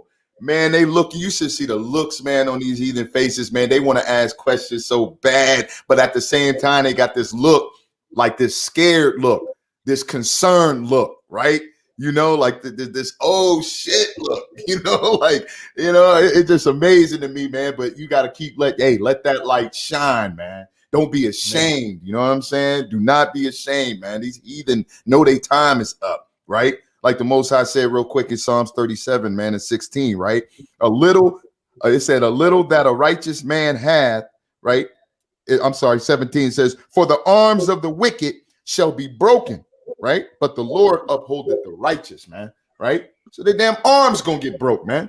We know that's not talking about their literal arm, but we know that they devices and they things that they use to try, like you said, suppress our people, man, and shut us up. The arms that they use, they media and these things, right? These things gonna get broken, man. And the righteous, the ones standing up, the Kyries, the Kanyes, and all the Israelite brothers and sisters that's standing up, man, and crying aloud, man. You know what I'm saying? And lifting their voice up like a trumpet, you gonna be upheld by your big brother, man. Like K. Judah said, Yeshua, man. Right? And the Most High, Yah, right? We gonna be upheld, man. I ain't worried about these heathens, man. Let it roll. Let the heads begin to roll. Man, I love it. I love it. See, this is the time I've been waiting for. I've been waiting for, like, You know what I'm saying? Because these niggas don't believe none of this celebrities, because they believe in money and fame. You know what I'm saying? The Negro, it went from from Hebrews to Negroes to idolater worshipers, because it's all these motherfuckers do. So, you know what I'm saying? Let more celebrities come out here and keep telling you Israelites so y'all can keep coming here and listen to us so we can break this thing all the way down to, you know what I'm saying? And I just love to see the expression on the white man's face when he see, oh man, these niggas waking up. God damn. Because believe it or not, the Jewish person, they're Caucasian. Just like your American Caucasian, your Spaniard Caucasian, your French Caucasian, and all your other goddamn Caucasians. And they ain't the only ones that's in cahoots. All the nations are in cahoots. The Arab nations, the Asian nations, the East Indian nations, the Hamitic African nations. Shit, you read it, man, in Psalms 83. It tell you that the Most High God got a hit list, man, on the nations. If anybody wants, if they confused, read Psalms 83. I think it might be verse 5 or 6. Read that thing again, man. If anybody is confused, any nation out there, any heathen out there, right? Any gainsayer, scorner, and scoffer, man, out there, right? Read it in the Most High God, right, of the Bible. The God of Abraham, Isaac, and Jacob got a damn hit list on you heathens, man. Big, you know what I'm saying? And that, you know what I'm saying, start naming off the nations at verse 6. I stopped at verse 5, but it tells you, you know what I'm saying? It goes on. Edom, you know what I'm saying? Israel, Moab, the Harganians, you know what I'm saying? Yeah. It goes down the damn line. And they ain't talking about an individual man. It said the tabernacles of, right? The whole damn house. Hey, I got something right here. I just want to peel their cap back. You know what I'm saying? Because I always say if you peel our cap back, it's gonna say "Made in America," right? So let me just give you a little insight on what White America has written about White America. Once again, out of this book, The Chosen People from the Caucasus, and this is what Michael Bradley himself said. This is Michael Bradley right here. So you know Don Yehuda. They put his face up there, man. Y'all see what he looked like. There you go. That's Michael Bradley. He states, and I quote, "This book is racist." He started off from the gate. This book is racist. For among other things, I will attempt to show that racism itself is a predisposition of but one race of mankind, the white race. I believe that I could show that our converging contemporary crisis, like racism itself, have their origins in the prehistory of the white race alone. We attribute various threats to our survival to man's folly, but this is a conscious and self-protecting euphemism. Nuclear war, environmental pollution, resource rape, all are primary threats to our survival, and all are the result of peculiarly Caucasoid behavior, Caucasoid values, and Caucasoid psychology. There is no way to avoid the truth. The problem with the world is the white man. Wow. Well, I wish we had a bomb we could just drop right there. There you go. Listen, he said it himself. He said it himself. The bombs drop. The problem with this world is white men. Now, listen. Why they not out raising a damn fool about that? Why they ain't out putting the propaganda out? They ain't got him standing in front of the camera talking about we about to pull your books off of Amazon. We about to pull your books off of Abe and Books and Barnes and Noble and all that nonsense. We about to hit your bank account, take the bag, suspend your credit. Why they ain't hitting them like that? Hey, Don Yehuda, I got the answer to that question right here, man, because in Psalms chapter 49 and 11, right? You know, you showed up, man, about the book you put up there about the continent stolen, right? Right. Watch this. Psalms 49 and 11. Their inward thought. Whose inward thought? The so-called white man, right? Their inward thought is that their houses shall continue forever, and their dwelling places to all generations. They call their lands after their own names, man. They don't want that thing to go away, man. They don't bring out that information, brother, because it's going to change the literal geographical damn landmarks and everything, man. They don't want to bring that out, man. Because it's going to Negro. Right. it's gonna show their ass, man. It's gonna show the caves, man. It is what it is, man. They don't want to give that information out there, man. That's why they will continue to suppress and try to shut the mouths of our brothers and sisters, man, that poke their head up, man. And then the only thing they can do is take away money. I think the Sister Weezy put in there earlier, man, or something about the riches and things of that nature or whatever, man, that we have. We got to build our riches in the heavens, man, with the Most High. These earthly riches, man, carnal earthly riches, man, is not going to get you nothing. Kanye, I believe he said it himself, man. He said, look, I die before I let them take my people, man.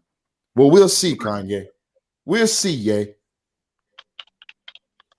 Hey, man, so like I always tell people, man, look at the maps, the old maps. Go back to, the 1700 maps of Africa, the 1600 maps, the 1500 maps, and look at the name of those lands. You can look at a 1700, I think, map of Africa, and look at the lands where they took us from, and see what those name of those lands was named afterwards. Mm-hmm. You will see those names from land: Judah, Benjamin, Levi, right, Manasseh, right, Ephraim, Gad.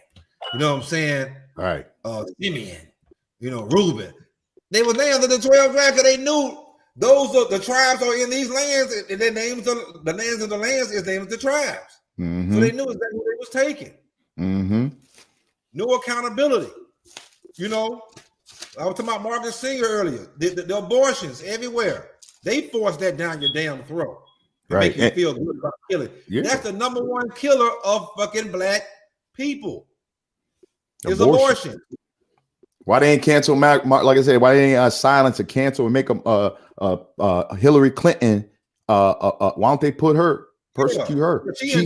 She support Margaret Sanger. She said, I love Margaret Sanger, right? When many others stood against her stands on eugenics, right? But here you go, you got Hillary Clinton sitting up there. They ain't nobody saying nothing to her. What the microphones and the cameras at in her face making her apologize? Damn, they're not gonna do it. What white person or any other leadership have you seen they made apologize? They only make you Negroes apologize because your damn voice don't count. So this is why we tell black women, get behind the black man. Black man, stop hating on the black damn man. You know what I'm saying? We got to come together as a damn nation of people. As we wake up, we got responsibilities, you know what I'm saying, to do.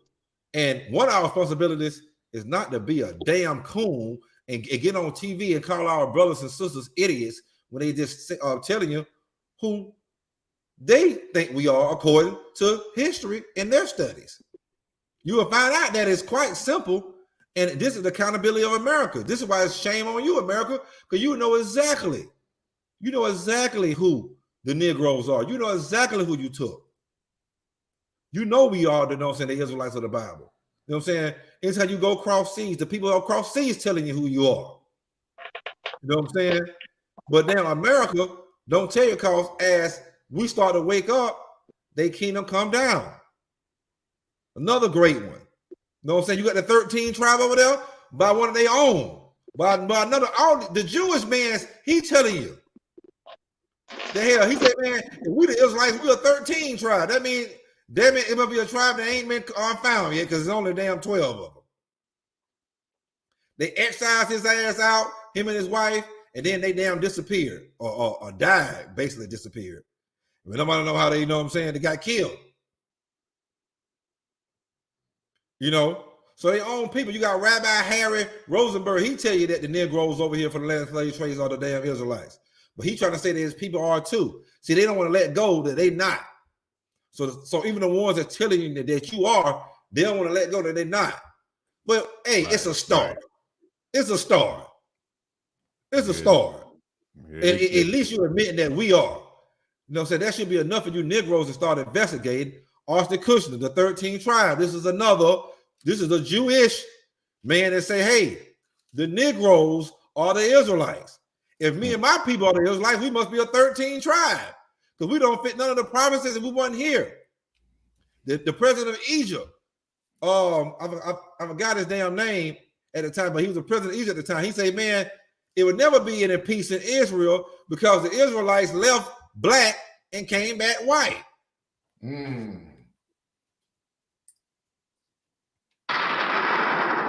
You know,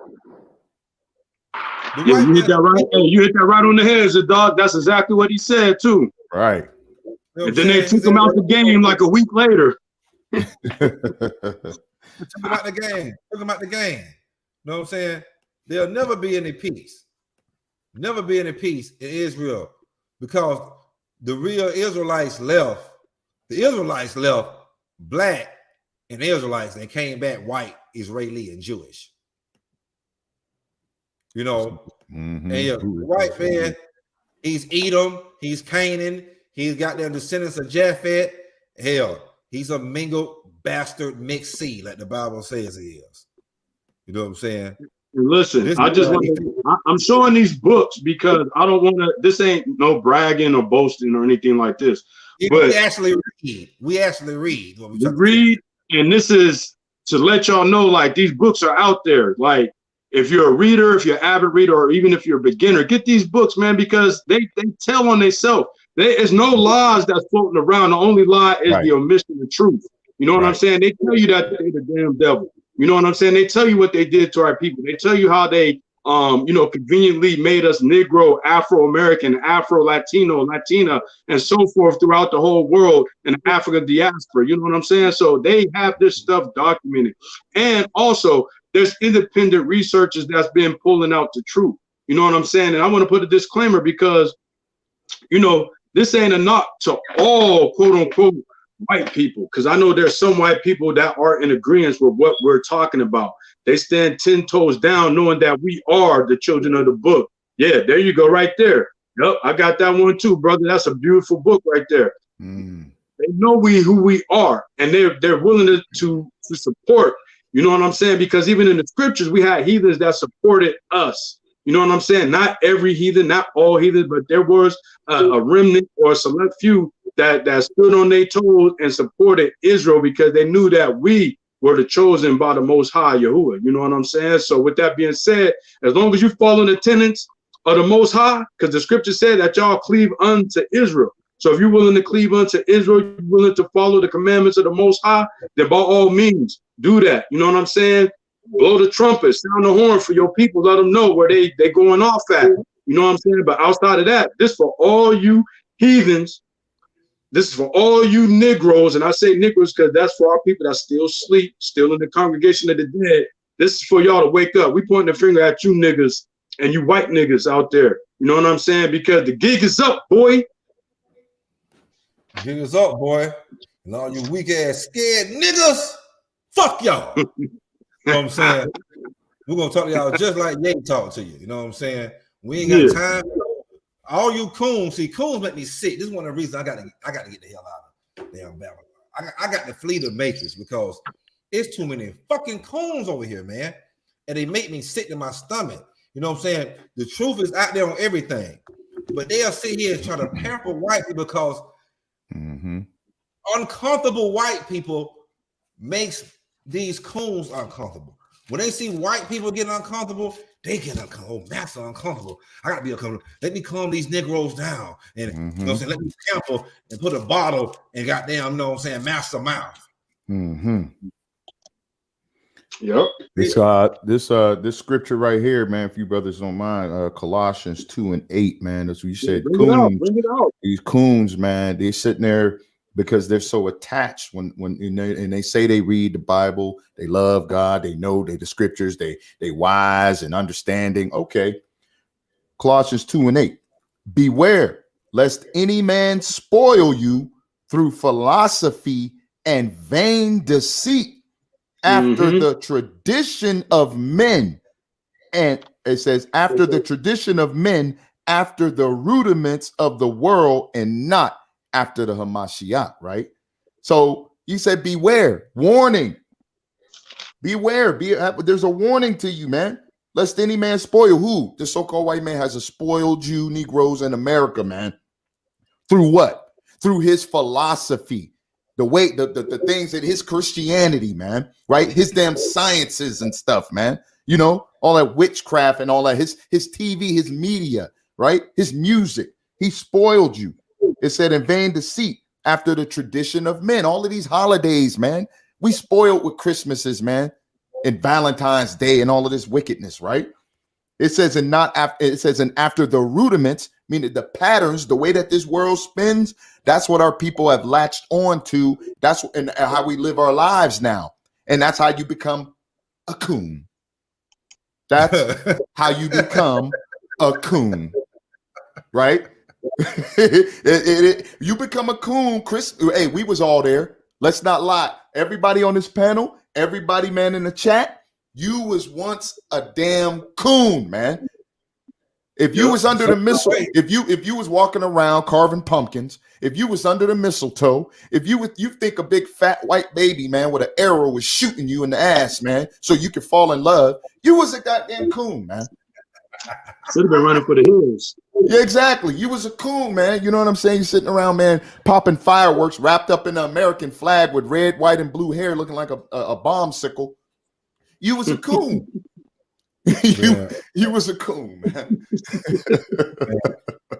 We covered the Atlantic slave trade, which started 1619. We kind of got into Jim Crow a little bit also with that. We could talk a little bit more. That started in the 1870s. And the welfare system, man, you know, you did that to take the black man out the damn household. You know what I'm saying? You let white people be on welfare, but you didn't go to their damn houses, knocking on the damn door every damn day, coming, walking your white ass in the house, checking up on the beds, open the closets up to see if that damn black nigga man in here to be around his family and take care of family. Yeah, he want to be there. But you didn't do that to the white goddamn woman and the white man to get the goddamn, you know what I'm saying, welfare. You did that to us to make sure that black woman knew, keep this nigga man out of the house. You get the man out of the house, there's no structure.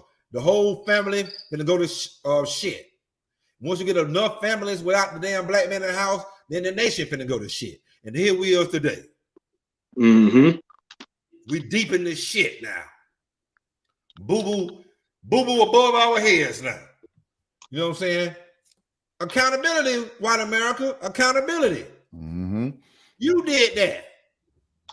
You wasn't going to goddamn Margaret Singer to goddamn house and walking around goddamn house and see goddamn Jed clapping under the damn bed. You didn't do that. You know what I'm saying? That welfare system fucked shit up. Now that she got plenty, now the black man in the household, the black woman got plenty of time. She just sitting on her ass. She's seeing different men daily to daily, sending the kids out there. The kids had the boys being raised by the gangsters and pimps at this time. The little girls at the house, but they watching mama be a whore, and now they finna be a whore and a feminist. You know what I'm saying? Now the music coming to play. First is empowering, uplifting music. Then you say, oh, hell, that's changing them. I mean, hell, they're making them be empowered, uplifting. No, just rap about whoring the women out and killing each other and selling drugs, using drugs. You know what I'm saying? Your own people is the ops. Hey, you know what I'm saying? If you wear red, the blue is the ops. You wear blue, the red is the ops. You know what I'm saying? You know, this right here in the third, you know, it's just crazy. You know, if you're from this side of town, that side of town, this state, that state, this region, that region, it just gets ridiculous and ridiculous zone. I want to touch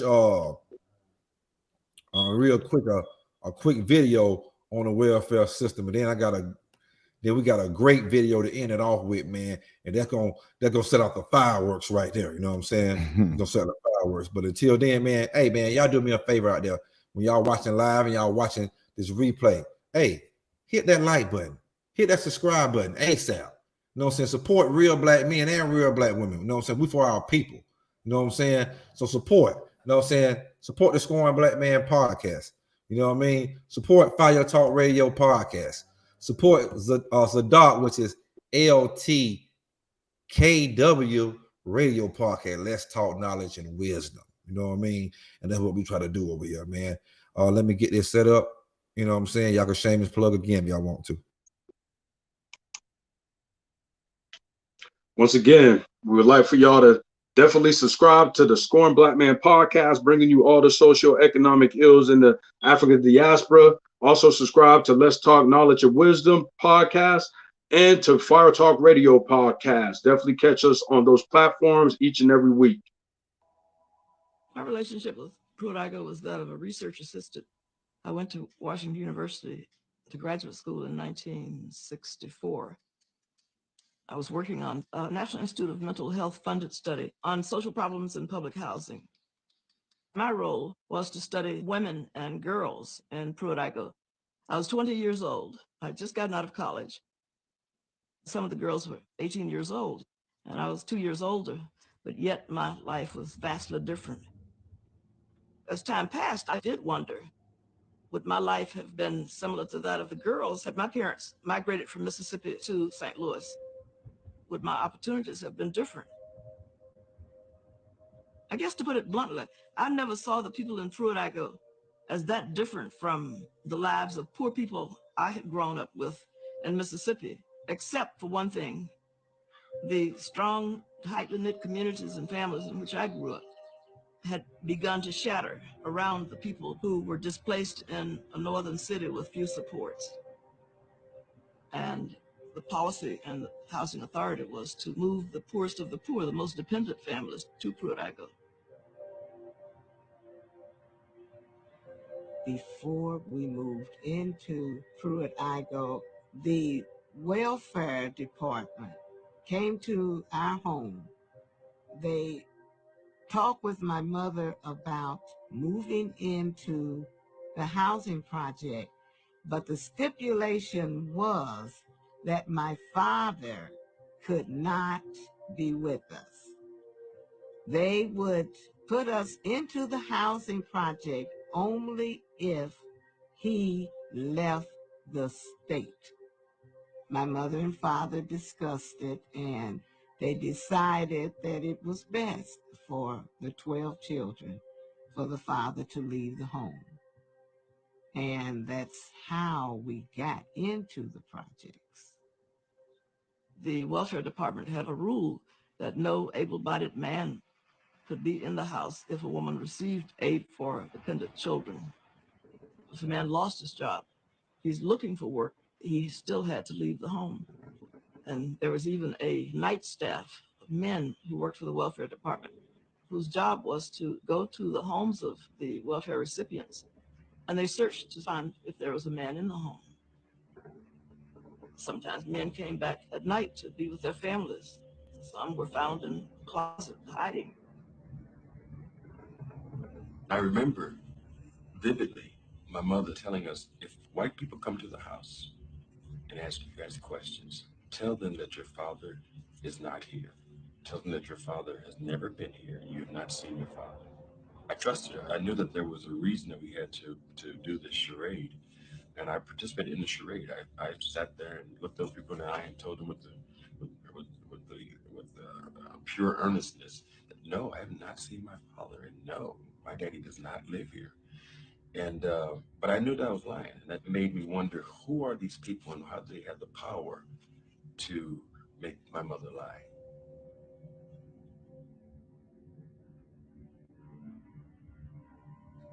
We're giving you money. We want to be able to control you. We're giving you money, so we have the right to make stipulations as to how you use it and what you use it for.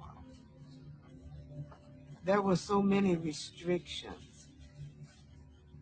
We couldn't have a telephone. We couldn't have a television.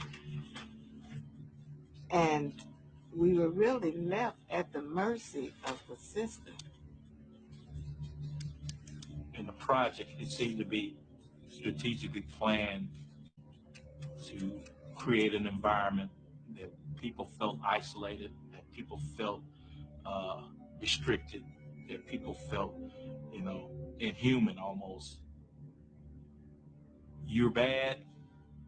We have to restrain you. We have to curtail what you're doing. It was void of humanity. It was void of caring. It seemed more like a prison environment that you have to escape from. They were treated in some ways like they were prisoners. If we are going to support you and to give you a few reasonable dollars to live on, then we're going to extract blood from you. You're going to live according to the rules we set. And the rules just happen to be very punitive. There was this whole undertone of morality. They had poor morality, that they were immoral by virtue of the lifestyles they led. Poverty never created immorality. Poverty created want.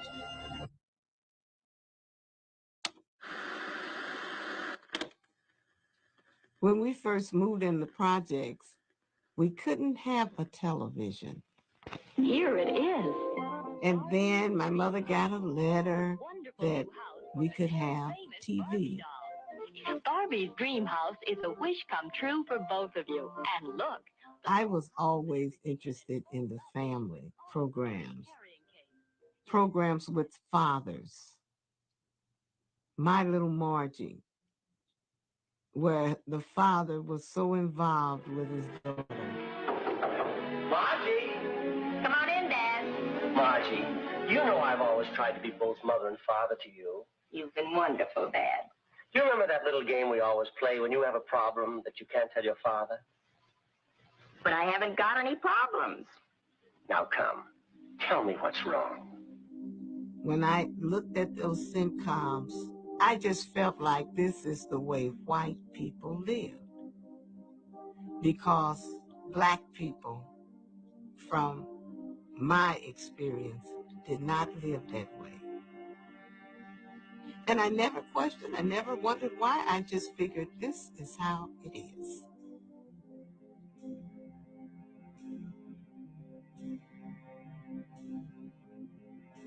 We have our home here, and if the colored move in and run real estate values down, it's bound to create tension. And you will have, well, I think their aim is mixed marriages and becoming equal with the whites. Well, I just could not live beside them. I don't feel that they should be oppressed. But I moved here. One of the main reasons was because it was a white community. And that's the only place I intend to live.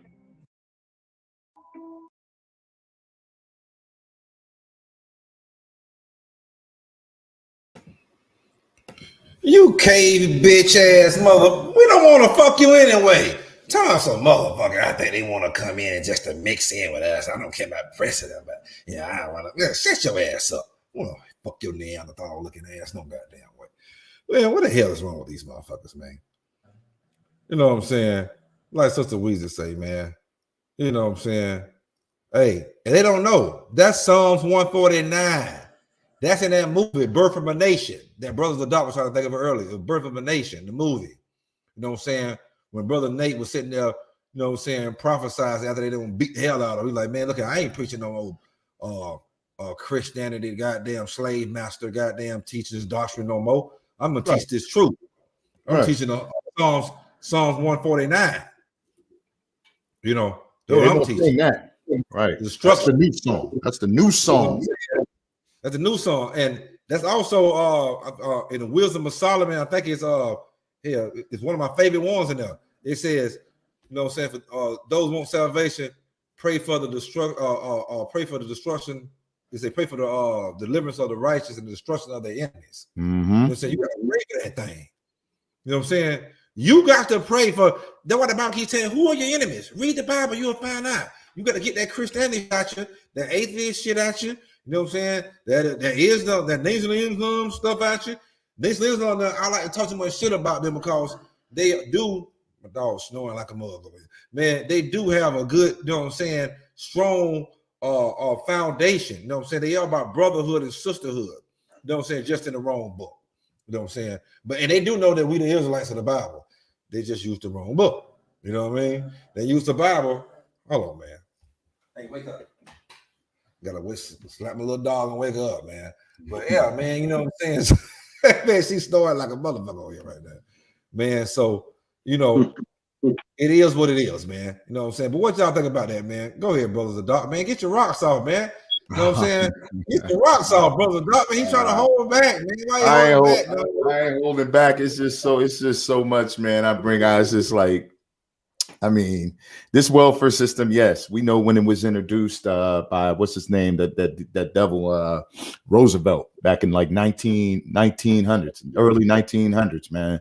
You know, he brought up about this national welfare system out to basically suppress our people even further. I was reading a little excerpt here. It says that it was the poor of our people, the divorced women. It was set up for the women, right? But they had to be in these. There was these single households of women, divorced, widows, and black women. That's what it said. It said, you know, they couldn't get it though. It wasn't set up for us. In 1909, President Theodore Roosevelt called the White House conference on how to best deal with the problem of poor single mothers and their children, right? Because there was this recession or this Great Depression going on, right?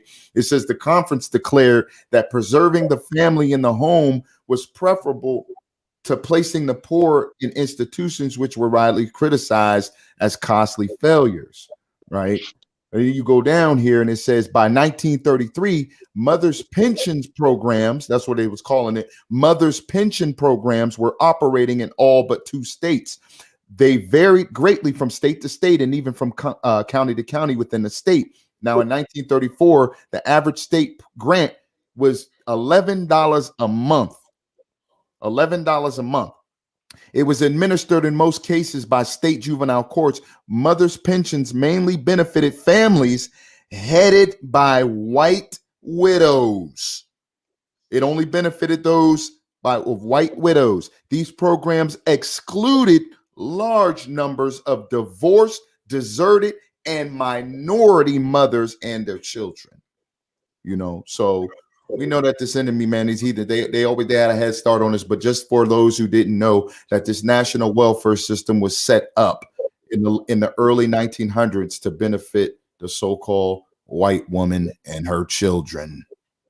In 1935, that's when they really implemented the welfare system, but it was pushed. It wasn't pushed on the blacks, like because it tell you during that time what they was doing. They was firing off all the black men and black women off the jobs. So in the 60s and 70s, they came to them with the whole thing with the food stamps and the welfare check.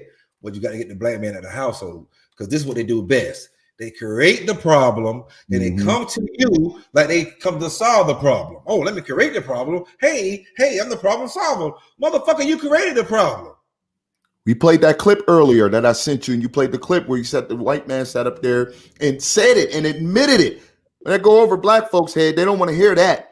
And the so-called white man that said that, guess what? He's only speaking that on a panel of who? It was just black women up there. He was just saying that he ain't gonna go in front of his constituents. He ain't gonna go in front of his spiritual leaders and political figures. He's not going to say that to them, though.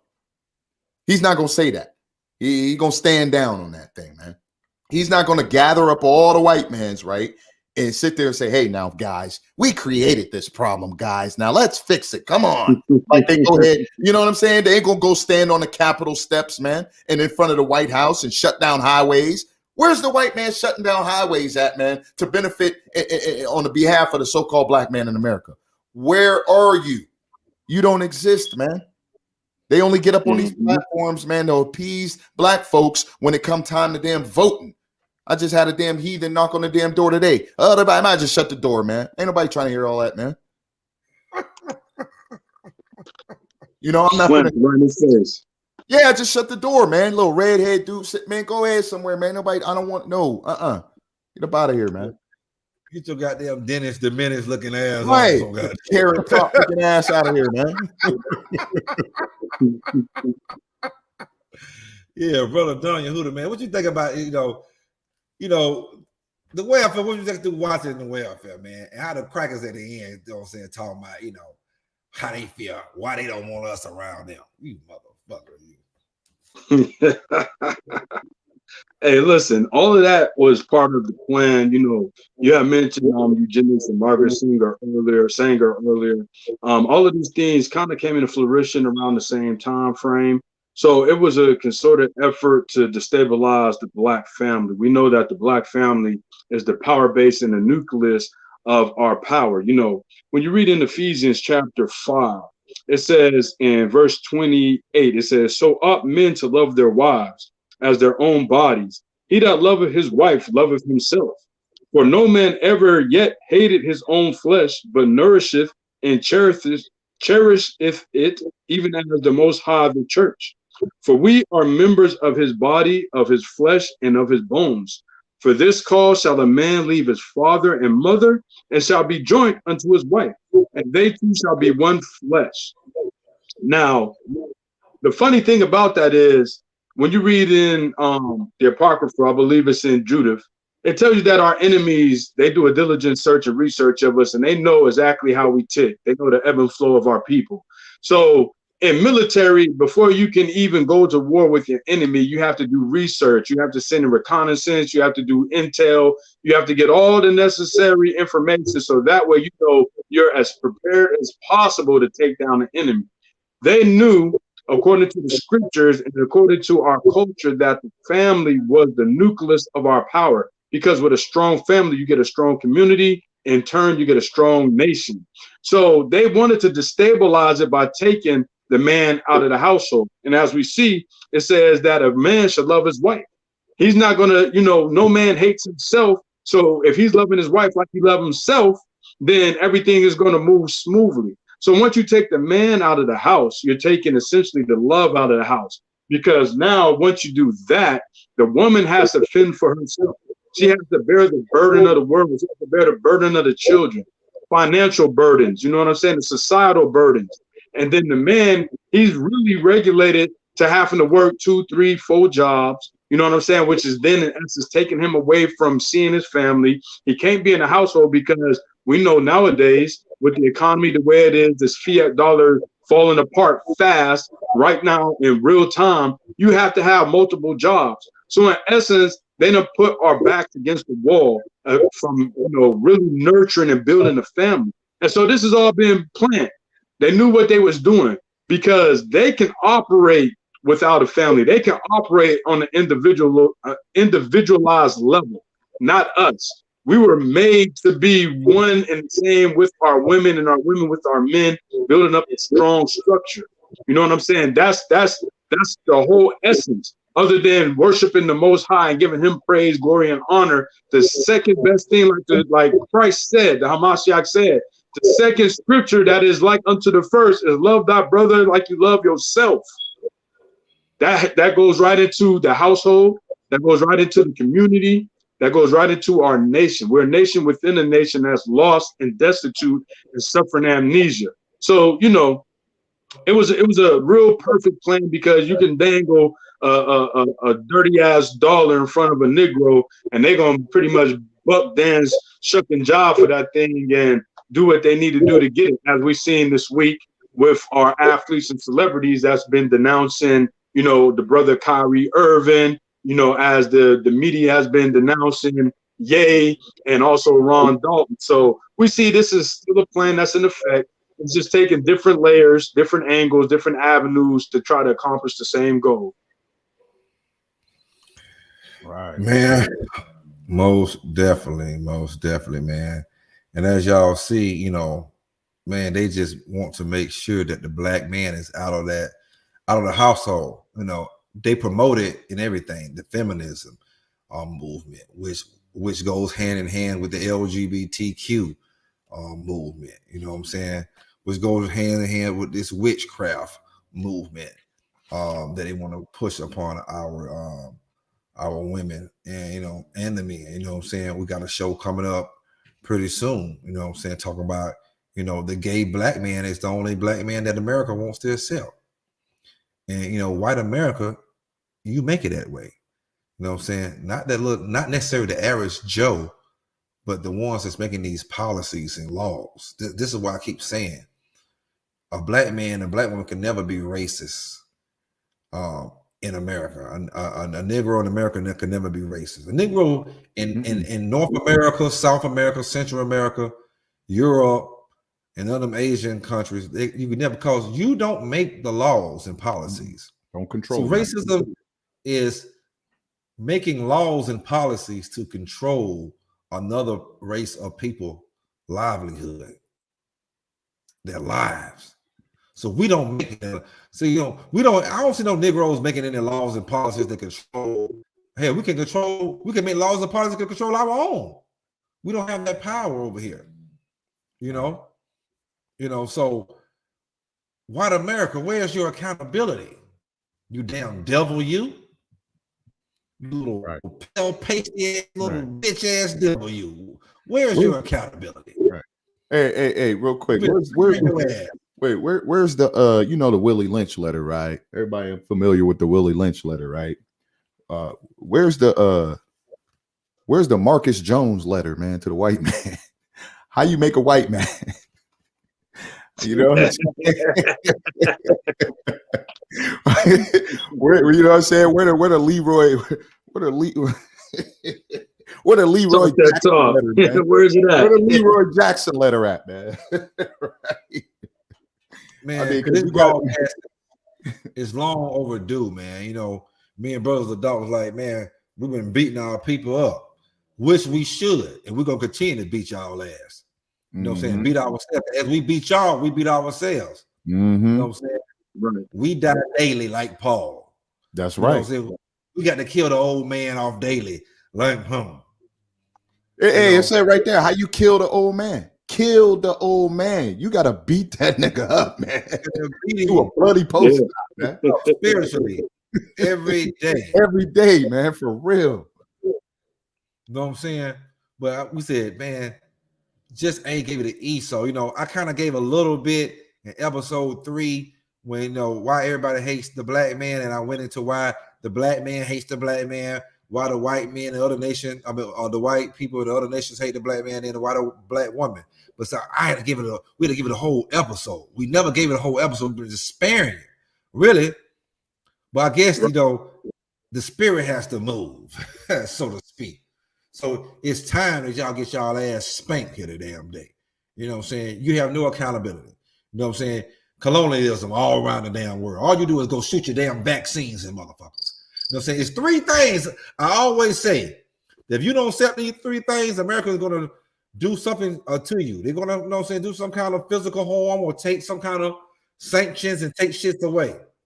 If you don't accept homosexuality, which includes the LGBT and feminist movement, if you don't accept their vaccines and medications, their vaccines preferably, and if you don't accept Christianity, those 3 things, they're gonna, you know what I'm saying, they're gonna say you put gas, you throw gas on your own people, you did this to your own people, and they must come straighten out and play God because they're so holy and they're so righteous.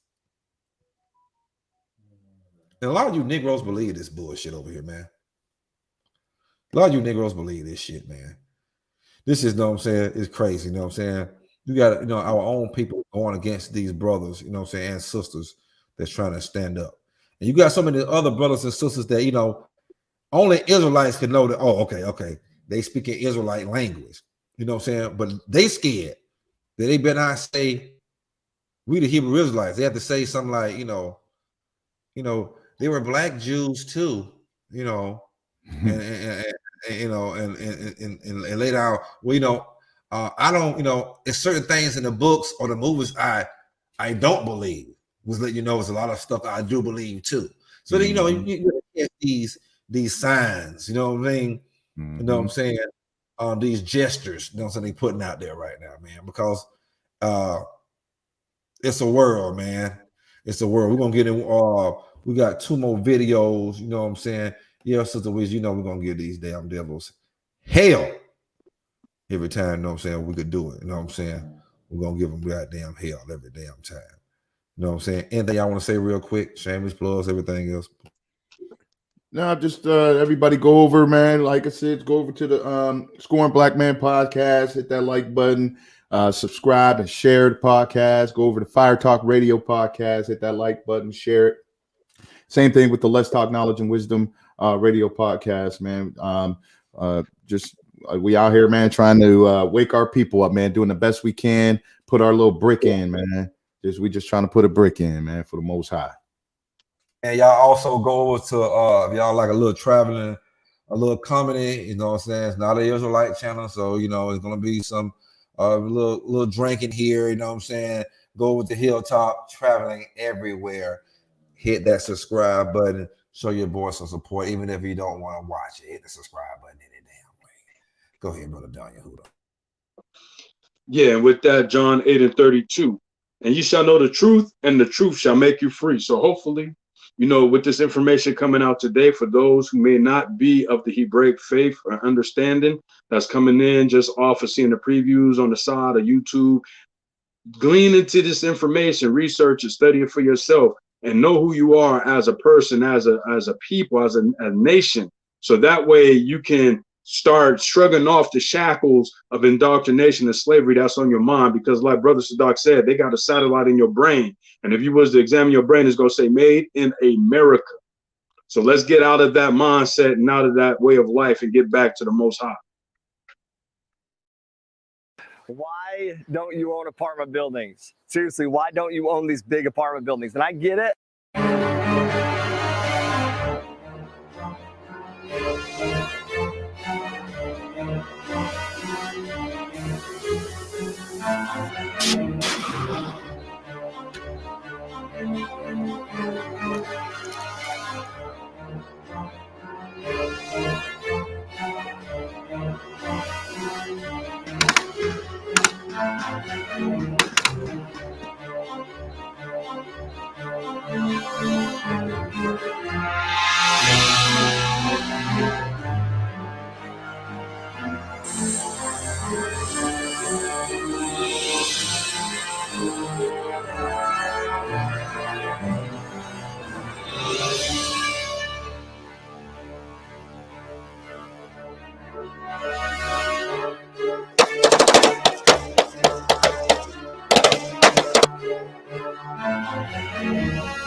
That's crazy. You see how they rebounded 50 billion just in the Ukraine war alone.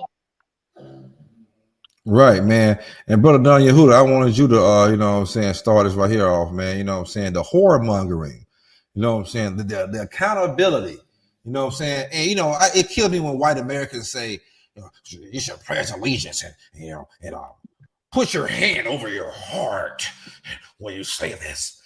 My forefathers fought. I said, bitch, your forefathers walked over my goddamn forefathers' dead bodies that was on the front goddamn line. All them black and brown and goddamn red skinned motherfuckers that was on the front damn line. Your white forefathers walked over my dead forefathers' bodies because we was out there first. Just like now. Full of goddamn Negroes and Hispanics. And you know what I'm saying? Mostly his Negroes and Hispanics. Right. You know what I'm saying? And you one of the people. You the nerve of your motherfucking asses. Go ahead, brother. Don Yehuda.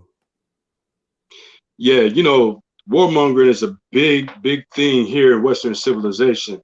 The military-industrial complex, as they have it coined, is what's behind a lot of the things that we suffer from today. I mean, even in fields like medicine, education, you know, social economics, the military-industrial complex control all of those things, or they have their hand in it. And that's where we spend most of our funding. This is why America really doesn't care what's going on with the rest of the world, because they feel like they have the biggest and the most guns on the planet. So if it comes out to it, they're going out there and they riding. They're gonna ride for whatever it is that they standing on. They ain't got to pay nobody. They don't have to give nothing back.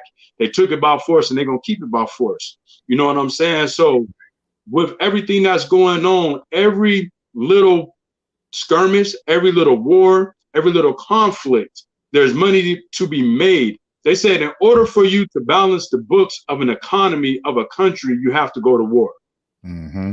Going to war balances the books. It balances the debt.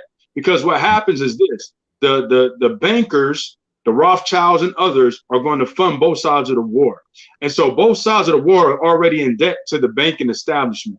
So what happens is those that are overly in debt, the banking system are going to fund the victors to go in to balance out those books by destroying and toppling that government and then resetting that economy and that control base there. This is why we see America is about to take a fall, because we're trillions and $1 trillion in debt. So what has to be done? The bankers have to balance that book. This is why you see the other nations rising up in the economy. Yes, they may be trying to create their own brick system economy, but trust and believe it's going to flow through the banking system in some way, form, or fashion. Might not be under the name or the establishment that we currently think, but it's going to be under some subsidiary or some off-brand offshore company that's directly tied in to the IMF or the World Banking System. So definitely there's money to be made, there's books to be balanced, and there's debt to be collected. And so this is why we see these things happening right now. And it's all foretold through the Most High. You know, the Most High makes his prophecies come to life through men. So we see it in real time in the way we understand it through the actions of men, but it was prophesied in the scripture to happen.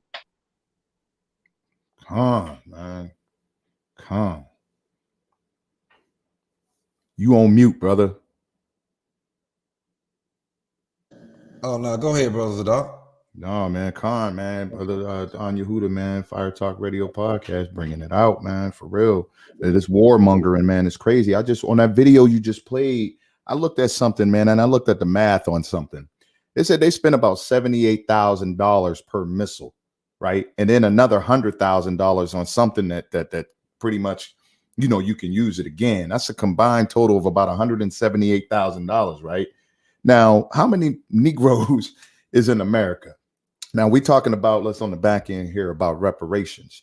You got about 49, or I think somewhere around 46.9 million, or 40, roughly around 47 million Negroes in America, right? If you gave every one of us, man, the cost, okay, you would be able to afford, America would be able to afford to give each single individual about $8,348,200 a piece, right? You could pretty much round that up to about over $8 million a piece, man, right? Now, if they're, I'm just saying, if reparation, and then y'all can go, and then they still got money. How many missiles have they fired off? They have, I mean, 78,000, over $178,000, man, a piece. This place is wicked as hell, man. It's just amazing. Now, watch that. I got a scripture right here, man. It goes in Psalms 55:21. It said, the words of his mouth were smoother than butter, but war was in his heart. I'll read that part again. The words of his mouth are smoother than butter, but war is in his heart. That so-called white man and these other nations, Putin, all of them, man, Kim Jong-il and North Korea and all of them, war is in their heart. They ain't thinking about you Negroes, man.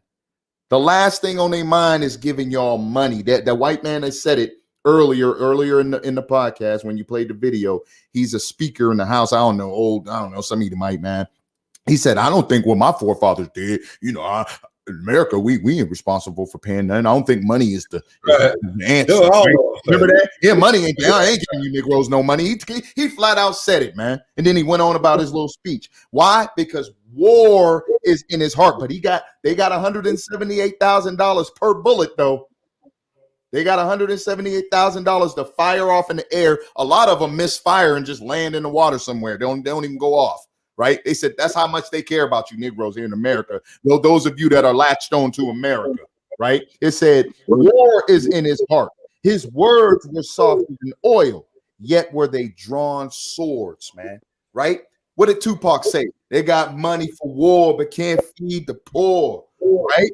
They got $178,000 to just waste, just throw off in the air. I'm going to read the second part. Cast thy burden upon the Lord, and he shall sustain thee. He shall never suffer the righteous to be moved. But thou, O God, shall bring them down into the pit of destruction. Bloody and deceitful men. Who? Bloody and deceitful men. The so-called white man is a bloody and deceitful man. That's right. I said it.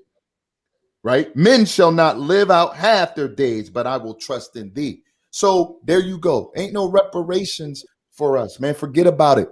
We could talk about it, but forget about it. You ain't getting it. Your trust is in the Most High, man. Your carnal, your weapons of warfare, you don't need them. The Most High gonna lift up the right. That's if you being righteous. Understand that, right? He will sustain thee. But just know that your enemy, war is in his heart. That's it. He doesn't care about you. Mute my mic. Hey, Zadok, can I read something real quick before you go in? Because I know we probably getting close to the end. Go ahead. All right. Out of this book, because I mentioned that this is called Behold a Pale Horse, right? This author, William Cooper, man, he's no longer alive. It's alleged that the powers that be took him out the game for being a whistleblower. But he says a lot of profound things. He used to be a high-level ranking admiral in the Navy. He had a lot of secret clearances and things of that nature. And so I'm going to read this insert, and you're going to see exactly in real time what's going on right now. You know, and this is why warmongering is taking place. This is why America is doing what it's doing, because it's trying to stave off what's coming down the pipeline. It says, those who got hooked on the economic drug must go to the elite for a fix. In this, the method of introducing large amounts of stabilizing capitals is by borrowing on the future credit of the world. Isn't that what we're doing? Isn't this why we're in trillions and trillions of dollars of debt? Because we borrow credit. This is a fourth law of motion, onset, and consists of performing an action and leaving the system before the reflected reaction return to the point of action, a delayed reaction. Now, this is why we're hearing about the Great Reset. So right here, he's telling you. Now, this book was brought out way back in 1991, but he's telling you what the plan of the elite was, and he's telling you that in order to get what you need, you have to go to the creditors, and you get your credit raised up to a point of no return. And in order for that to be nullified, then they're going to go to a new system. So the Great Reset is happening. But before they even do that, there's another way of balancing the books, like I mentioned. So it says, quote, the means of surviving the reaction is by changing the system before the reaction can return. By this means, politicians become popular in their own time and the public pays for it later. In fact, the measure of such a politician is the delay time. This is what we see with Biden. He became popular at the very end of the presidential run, and now we're starting to pay for it. And it says the same thing is achieved by a government by printing money beyond the limit of the gross national product, an economic process called inflation. So while we're seeing the prices go up, it's because they overprinted the money. All that COVID funding, all that relief package funding, that took us into financial turmoil. We was already on the brink. We was already walking on thin ice. That took us over the ledge. Now check what he said, because the media has said this. They have said certain things is what's causing the prices of things to go up, but they're not saying it's because of the money. And he's going to state it. He says, no, remember that inflation is only the act of printing money and access of gross national product. They could blame it on the price of widgets or oil, only because you never knew the real cause. The real cause and the only cause of inflation is the printing of more money beyond the gross national product. This puts a large quantity of money into the hands of the public and maintains a balance against their greed, creates a false self-confidence in them, and for a while stays the wolf from the door. They must eventually, now this is the part I want to get to, they must eventually resort to war to balance the account, because war ultimately is merely the act of destroying the creditor, and the politicians are the publicly hired hitmen that justify the act to keep the responsibility and blood off the public conscience. Wow. Wow. This is why they warmongering, brother. And this is why we're seeing what's going on in real time right now. The people don't know because they fall for the media propaganda that's being pushed by the elite. That oil, oh, we're going over to Saudi to get oil. You know, this price is rising. Okay, no, nigga, y'all printed way too much fake money. We don't got nothing backing it. We didn't borrow from so many China and other countries to the point to where we can't pay that debt off. We can't pay that off. So this is why you see America doing what it's doing right now, trying to secure its interest. So when the war jump off, they can better hedge their win or their perceived win against the alleged foes. That's all they want to do. You know what I'm saying? 24/7, man. They'll say he come with it. That's what they say. He say peace, but it's war and it's hard. That damn scripture, you know what I'm saying? It's always war and it's hard, you know what I'm saying? Because that's how he gonna get his money anyway. You know what I'm saying? War brings upon money. You know what I'm saying? He borrow, can't pay back. You know what I'm saying? He robbing Peter to pay Paul. You know what I'm saying? You know what I'm saying? Now Peter want to goddamn kill his ass. You know what I'm saying? Wow. You know what I'm saying? Everybody want to kill him now because you don't borrow too goddamn much. You can't pay back. You know what I'm saying? You claiming to be the big bad wolf. This place is going down. You best believe it is going down. It's over with for this place. We got one more video on this topic because the last topic we're gonna kind of kill real quick. We're going, you know what I'm saying? We got one more video. I want to play the good brother, you know what I'm saying, the good brother Charles and White real quick, man. And this gonna kind of give us a solution, man. This gonna touch on, you know, the dismasculation of the black man. You know what I'm saying? The suppression of black people's voices. You know what I'm saying? You know, the entertainment companies ran by these Jewish people that propaganda wants us to destroy ourselves through these movies that they make it, you know, making us put out. Hey, nigga, you want to get paid? You're gonna play this goddamn this role. Hey, you want to get paid? You're gonna rap about this. You're gonna sing about this. They're destroying our community and not trying to take no accountability for it. We see it. We see it everywhere. We see it everywhere. We got you. You know what I'm saying? You ain't dealing with regular Negroes here. We talk a lot of shit, but we know a lot of things, though. You know what I'm saying? Y'all go hit that subscribe button right now to the Scoring Black Man podcast. Hit the like button. Hit the subscribe button. Go over to Hilltop Traveling Everywhere. Hit the subscribe button. If it ain't for you, hit the subscribe button anywhere. You know what I'm saying? Shout out to all the sisters in here. You know what I'm saying? These sisters right here, they got thick skin. They come back week after week. It might be on, you know, the lesson might be on the women one week, might be on the man one week. They don't take no offense. Shout out to Sister Weezy, you know, Amina, you know, Professor Lady Lovely, Lovely Lady, you know, Sister Hazel, you know, Brother King Judah, you know, was the other brother that was in here earlier, man. We got so many people to name, man. I you know, man, shout out to everybody, you know. But let's go ahead and get on this damn thing, man. You know what I'm saying? We're finna let the brother Charles and White rock out real quick. And we're gonna, you know what I'm saying, commentate, you know what I'm saying, to this thing, man. You know.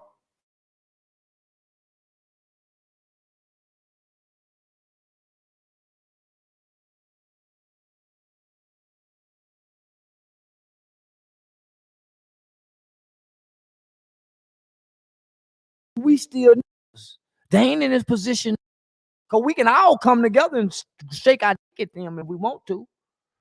We can really hurt the Jews because we still they ain't in this position no more. We can really hurt them. They rely on us. They kids eat off us now. Let us go to, let's have an economical war with the Jews and see who win. I bet we beat them. I bet they apologize. We can make them bow down too, my nigga. They ain't as bad as we try to think they is. The white boy the only one kiss their ass. The Russians don't. The North Koreans don't. The Chinese don't. The English white boys the only one kiss the Jews' ass. The niggas ain't never gave a fuck about them. They God ain't our God. They God ain't our God. They would never be able to withstand the type of slavery that our people endured. They way weaker than us. They way weaker than us, homie. They was given a line of credit from the Queen of England. That's the only thing. That's the only reason they so powerful. They was given a line of credit. Just give us that line and watch what we can do with it. Give us the same line of credit the Jews got, and let's see if we can do what they did. Other than that, they'll be just like us. They'll be just like us. Getting jobs, working warehouses and all that shit too. They had a helping hand. They didn't do this on their own. Everybody helped them. Don't nobody help us. Every now and then that white boy give us some government entitlements, but that's to keep us under. Give white people back food stamps, welfare, their free education. We homeschool our own kids, where we get the funding out of their free public educational school system. Take your monies out the banks and go put it into something else in Haiti and some resources in Haiti ground. Stop, takes rappers forfeit on all their contracts. Stop listening to rap music. Find a station to listen to on. Man, watch them beg us. What do you think about Ye, Kanye West, right? I think black people are showing white people that we'll forever be their slaves, and if they want to, we'll voluntarily go back to slavery. And this is why I say this: we ask to stand up to white folks all the time. We beg to stand up to white folks. Nick Cannon got on a platform and said the same thing that Kanye He said. did. Guess what they did? They grabbed his ass by his shirt. They even made him denounce Farrakhan. They even made Nick Cannon denounce Farrakhan and say he was a bad, hateful person. So that's one they tarred and feathered. DC Young Fly and them back on the platform now. They bow down. DC Young Fly claimed, well, I wouldn't take it. Y'all all bow down. Get off the show, period. Come over here on your own app and start your own. Fuck them. Yeah. You know that's what I'm building, right? So now we got Ye, a billionaire who we watch come up out of Chicago. Not only that, the only who I've ever seen advocate for Larry Hoover to be free. That's true. The only entertainer I ever seen advocate for Larry Hoover to be free. Lil Durk ain't done it. So here go Ye. He stand up. We all saying, yeah, he right.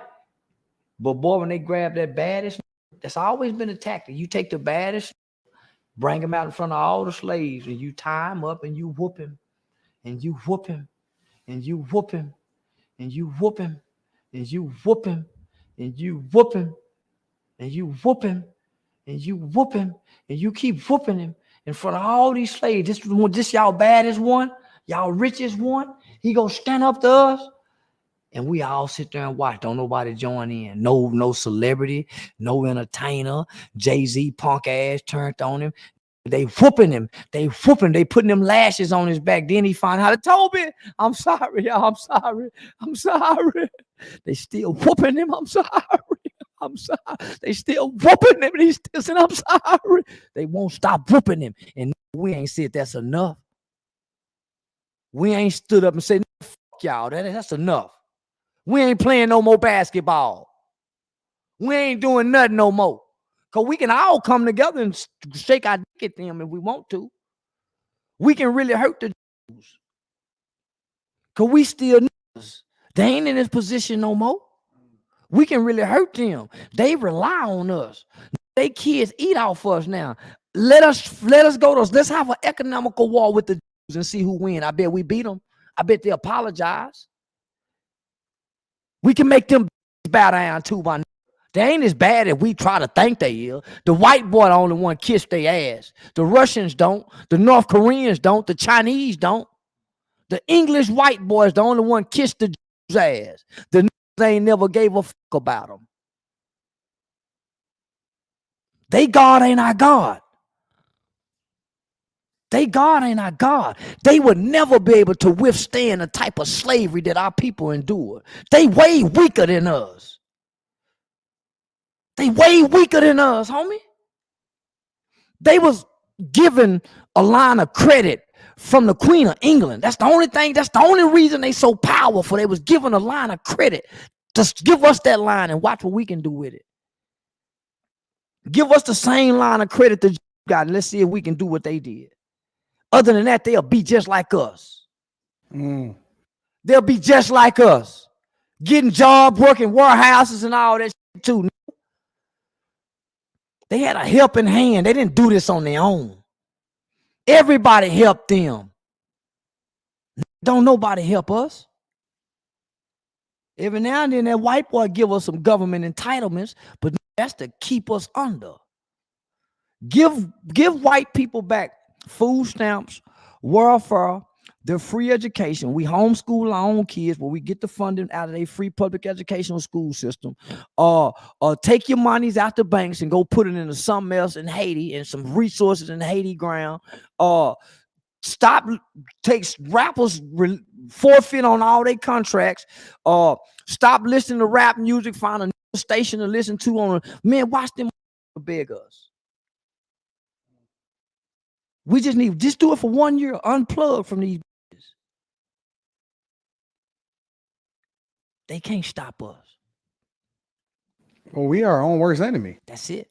We stopping us. They can't stop us. We stopping us. And whatever God we pray to, told God death on us. Who gonna help a bunch of that don't even wake up to think to help each other? At this point in America, don't nobody owe us nothing. We supposed to take reparations. And how do you take reparations?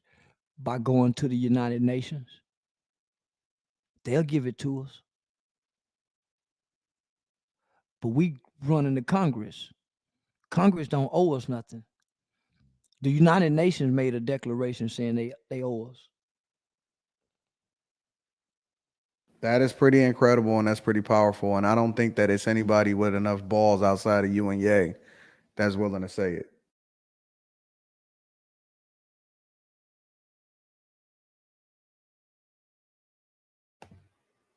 Man, the brother Charleston White, man, he brings the pain, man, and a lot of shit, man. I know it's a hard pill for a lot of you goddamn niggas to swallow because y'all follow this damn stupid ass street code that has become black culture now for some reason. It's the stupidest shit I be hearing some of the time, man. I'm like, man, I gotta get the fuck away from here, man.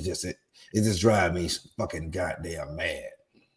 But what he was saying, the same shit we've been saying the whole damn show.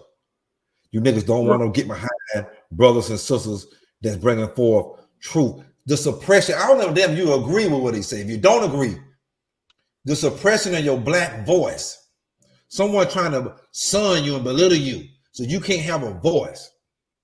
You know, they don't want no kind of truth to come out.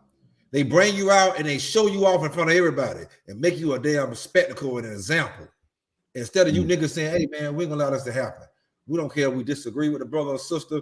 We're going to stand behind them because of freedom of speech. Just can't do it, man. Just can't fucking damn do it, man. You know what I'm saying? It kills me, man.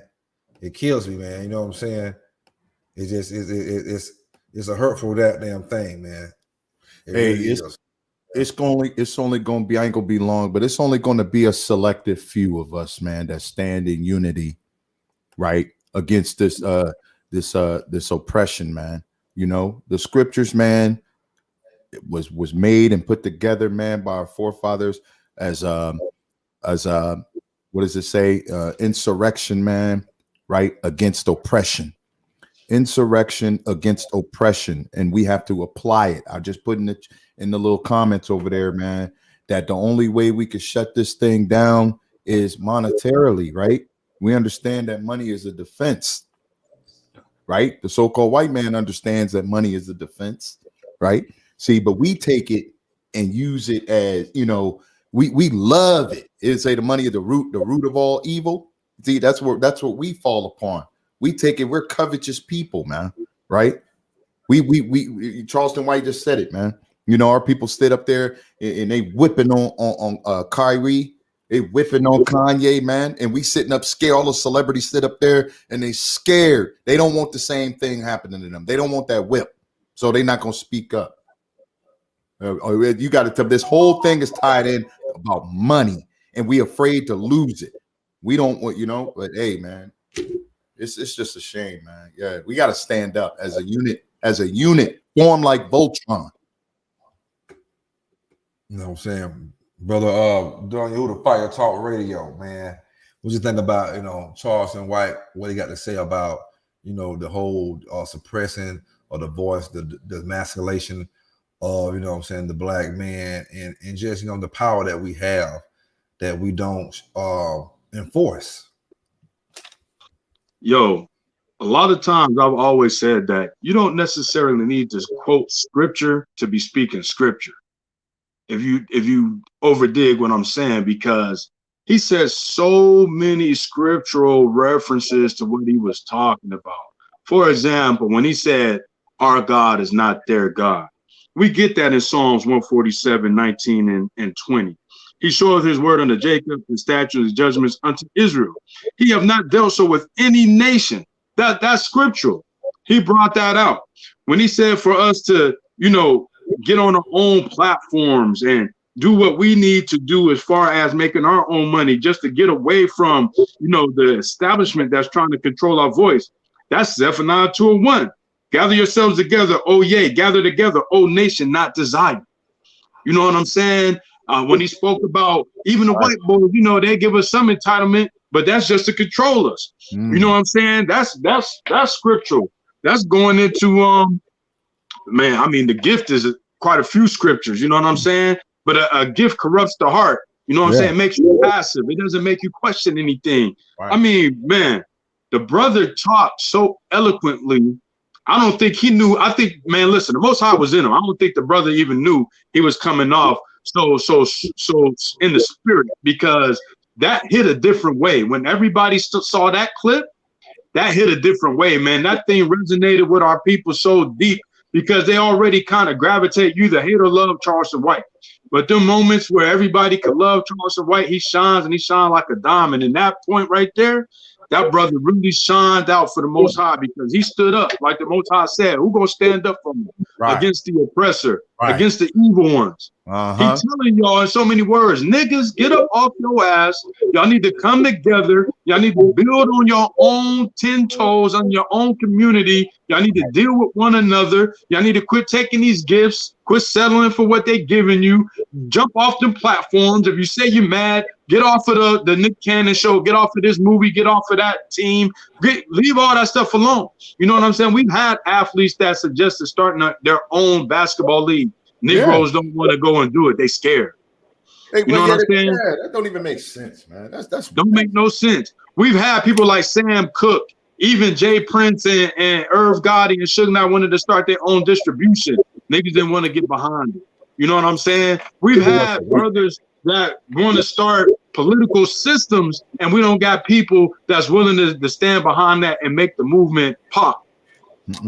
Listen, we never gonna get ahead if we got fear in our heart. As long as we keep this fear in our heart, as long as we keep, shucking and bucking and jobbing for the society and living lavishly in captivity, we ain't gonna get nowhere. We're gonna be 3/5 of the person known as niggas, coons, African Americans, whatever they want to label us. Next year, there'll probably be Dusty Dirty Ass Negro. That'll probably be the whole title, Dusty Dirty Ass Negro, on your application. You know what I'm saying? And that's what it's going to be. We need to get behind these brothers. You know what I'm saying? Because a lot of times in the Israelite community, we look at them like, well, that's not our Israelite leader. Listen, if that brother's speaking the truth, you need to get behind them. We ain't going to agree on everything. Even in the Israelite community, we ain't going to agree with everything that an elder may say or not say. You know what I'm saying? But we need to come together and galvanize on the points that we know is true. That's going to benefit us as a whole. And we need to move forward. Just like the ADL did an anti-Semitism law, we need to hijack that law, because we Semites. That should apply to us too. Why we ain't going there making that apply to us too? They got the whole system set up to benefit them. They really set up the house and the palace for us to come in. Everything already in place for us to come in. Right. All we got to do is kick in the door and with the fofo and like, yo, it's over. The gig is up, boy. Right. Waving the fofo.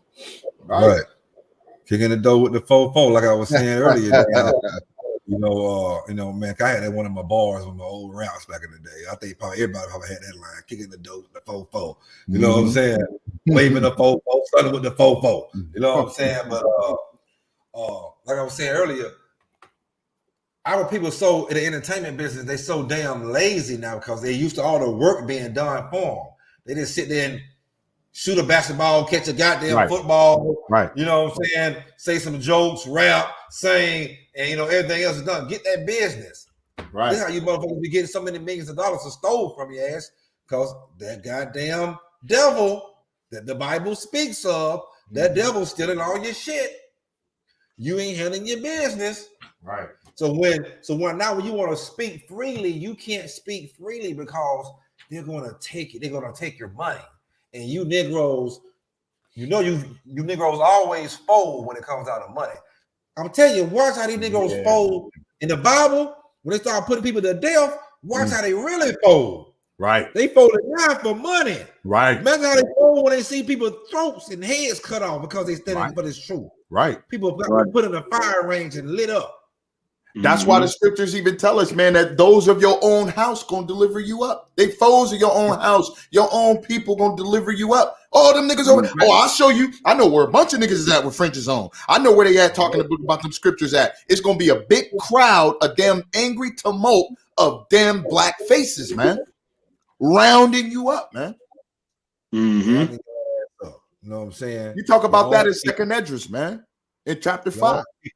Family members, everybody gonna be singing. Your mamas, your daddy, your grandma, your daddy, your cousin, your damn wife, man. Your play cousin, your play sister, your play brother, your play this, all that play shit too. Right. They gonna turn your ass into. All because you taking away their amenities, you taking away their fun, you taking away their entertainment. You know what I'm saying? Negro, you taking away his basketball and football game and baseball game.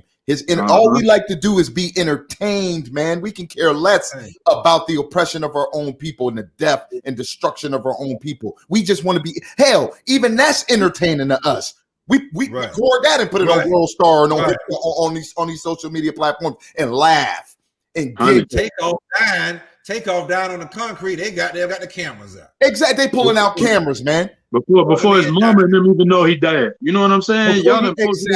Exactly. Because we just want to be entertained, man. And we the white man song and dance, man. What the scripture say? My people run to foolishness. Run to it. Run, not walk, not skip. We run. You know what I'm saying? That word, World Star, Instagram, Facebook Live. You just know what I'm saying? That's all you want to damn do. That's Bring it. a goddamn phone out all the damn time. And it's a damn shame that we want to capitalize off of the murder, and the affliction of our own people for some type of monetary gain, or not even that, social media status, man. I was the first one to post this, and then we share it all around, and then you get fame and stardom off of it, man. Man, that shit, man. I'm telling you, the Most High got. That's why he said a fervent heat, not no regular heat, a fervent heat for you Negroes, man. Come. And this leads into the second part. You know what I'm saying? Black men, African Americans, period, but especially black men lead the United States in suicide rate, demasculation, suppression of the voice, imprisonment. We've got the accountability. We see we're going to have a part 2, maybe a part 3. We got to get into the imprisonment, the prison system. We got so much shit that we got to cover. We ain't going to cover today. We're going to be a part 2 of this. But all this leads to the black male suicide rate. Let's get into a short video. Shameless plug. Hit that subscribe button right now on the Scoring Black Man podcast. Please do me that right there favor. Go to also over to Hilltop Traveling Everywhere series and hit that subscribe button, traveling channel. And hey, y'all, shameless plug. Yes, sir. Once again, thank you, everybody. Appreciate y'all. Praises to the Most High. for tuning in to the Scorn Black Man podcast. Also, go over to Fire Talk Radio talk show. Podcast. So like and subscribe and share that brother's channel. Also, go over to Let's Talk Knowledge and Wisdom Radio podcast with the host of Doc Israel. Go over there, like and subscribe and share. And we appreciate y'all, brothers, man, and sisters. Shalom. It's crazy. Why aren't more people talking about this free dark web identity scanner? Yesterday, as we mentioned, though, to you earlier, a very sad weekend for the entertainment world, for the world, period. The death of award-winning actress and director Regina King's child brings extreme heartache through Hollywood and, of course, the Black community. Like I said, everywhere. I mean, Regina is loved by everybody. I had a very informative interview with Dr. Joanne Frederick about the signs of suicide along with prevention just moments ago. And, you got to pick up on some of those signs. You got to pay attention a lot, Shannon, because this comes out of nowhere. Sometimes you just see people who are full of life, and sometimes the happiest people. And that's why they always say, check on your strongest friends, because sometimes your strongest friends are the ones that need the most help. I was one of those guys that always put on this strong facade, always happy, always trying to make everybody else happy. Meanwhile, I'm suffering in silence. So you never know who could be dealing with somebody. So always just check on them. Say, hey, man, you okay? Everything good? Even when you think they're happy, still check on your friends. Make sure you do that, and your family members. And it's so important to get past the stigma associated with it. You talk about stronger people. Well, 78% of all people who die by suicide are actually men. That's according to the National Alliance on Mental Illness, because I think you talk about being strong. A lot of times men are supposed to be strong and not supposed to share their feelings. They have all these emotions, and they go through these things and don't know how to deal with them, don't know how to cope with them. And that's when the help comes in. That's when the mental health comes in. That's when talking to someone and checking on other people come into play. And don't forget about the guys that are involved in these suicides also, that are the fathers, the brothers, the cousins, because Ian had a father. He has a father, Ian Alexander Sr. You know, his feelings and his emotions are going to play this. It's not just Regina King that's affected by this. All the men in his life also have to now cope with this too, which could cause depression or sadness that they're dealing with. So, and anytime that people are going through this type of thing, surround them with love, prayer, care, and check on them. And not only in this situation, but in everyday life, check on them. Yeah, and that's a really good point that you brought up, because a lot of people saying, and Regina, of course, is suffering, but Ian, his father, is going through the same thing. That's his son, and a son that you have a lot of questions and asking yourself, what more could you have done? Like I said, I lost a cousin last year, and her mom is still asking, what more could she have done? She didn't see this. Obviously, she was going through some things. Apparently, she was going through some things with her boyfriend, but you never think it's going to get to that point. But yeah, just check on people, because it's important, and know that if you're going through these things, that there are brighter days ahead. And I live my life one day at a time now, and I wake up every morning. I thank God for the blessing that He's given me. And I don't know how spiritual people are, but I'm very spiritual when it comes to that. Maybe not religious, but spiritual. I just thank God that I have breath in my body, because I always say that I'm far from perfect, but I'm better than most. And you have to understand that no matter how bad you think it is, sometimes you have it a lot better than a lot of people in this world, but you still have to continue to try, because tomorrow could be that day where everything turns around. So if you need help, there is help available. There's a lot of people to talk to. Once again, the suicide prevention hotline is out there, but also just your friends, your family, your pastors, everybody. Once again, 1-800-273-TALK is the suicide prevention lifeline that you can reach out to once again. And if you feel that way, please speak up, because, you're leaving life behind, but also there are a lot of family members out there who always have these questions that they will never more than likely get the answer to as well. Yeah, and don't forget that is anonymous also. You don't have to tell them your name. You can just call them and just talk to them, and they'll talk you through your emotions and your feelings that you go through. If you don't think you can talk to somebody in your family, although there are a lot of people out there that I'm sure love you, even if you don't realize it. And even if you don't think someone loves you now, there could be a lot of people that can share your love in the future if you're here to share it. So stay with us.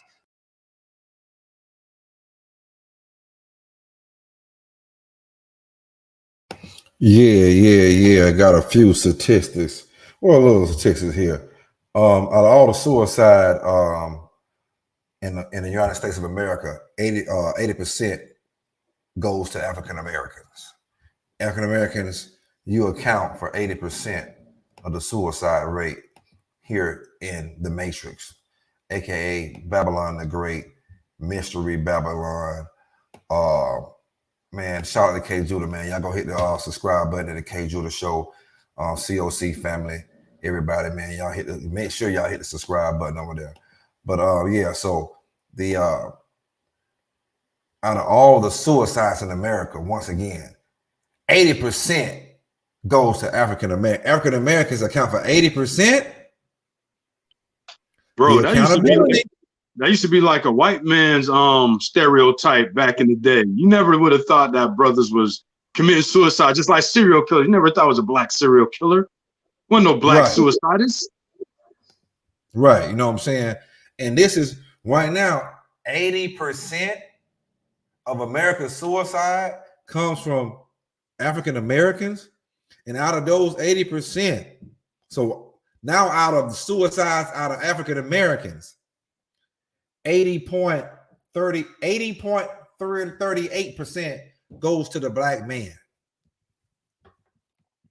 He get no rest here. He don't even have a pillow of rest here. Everybody against him, man.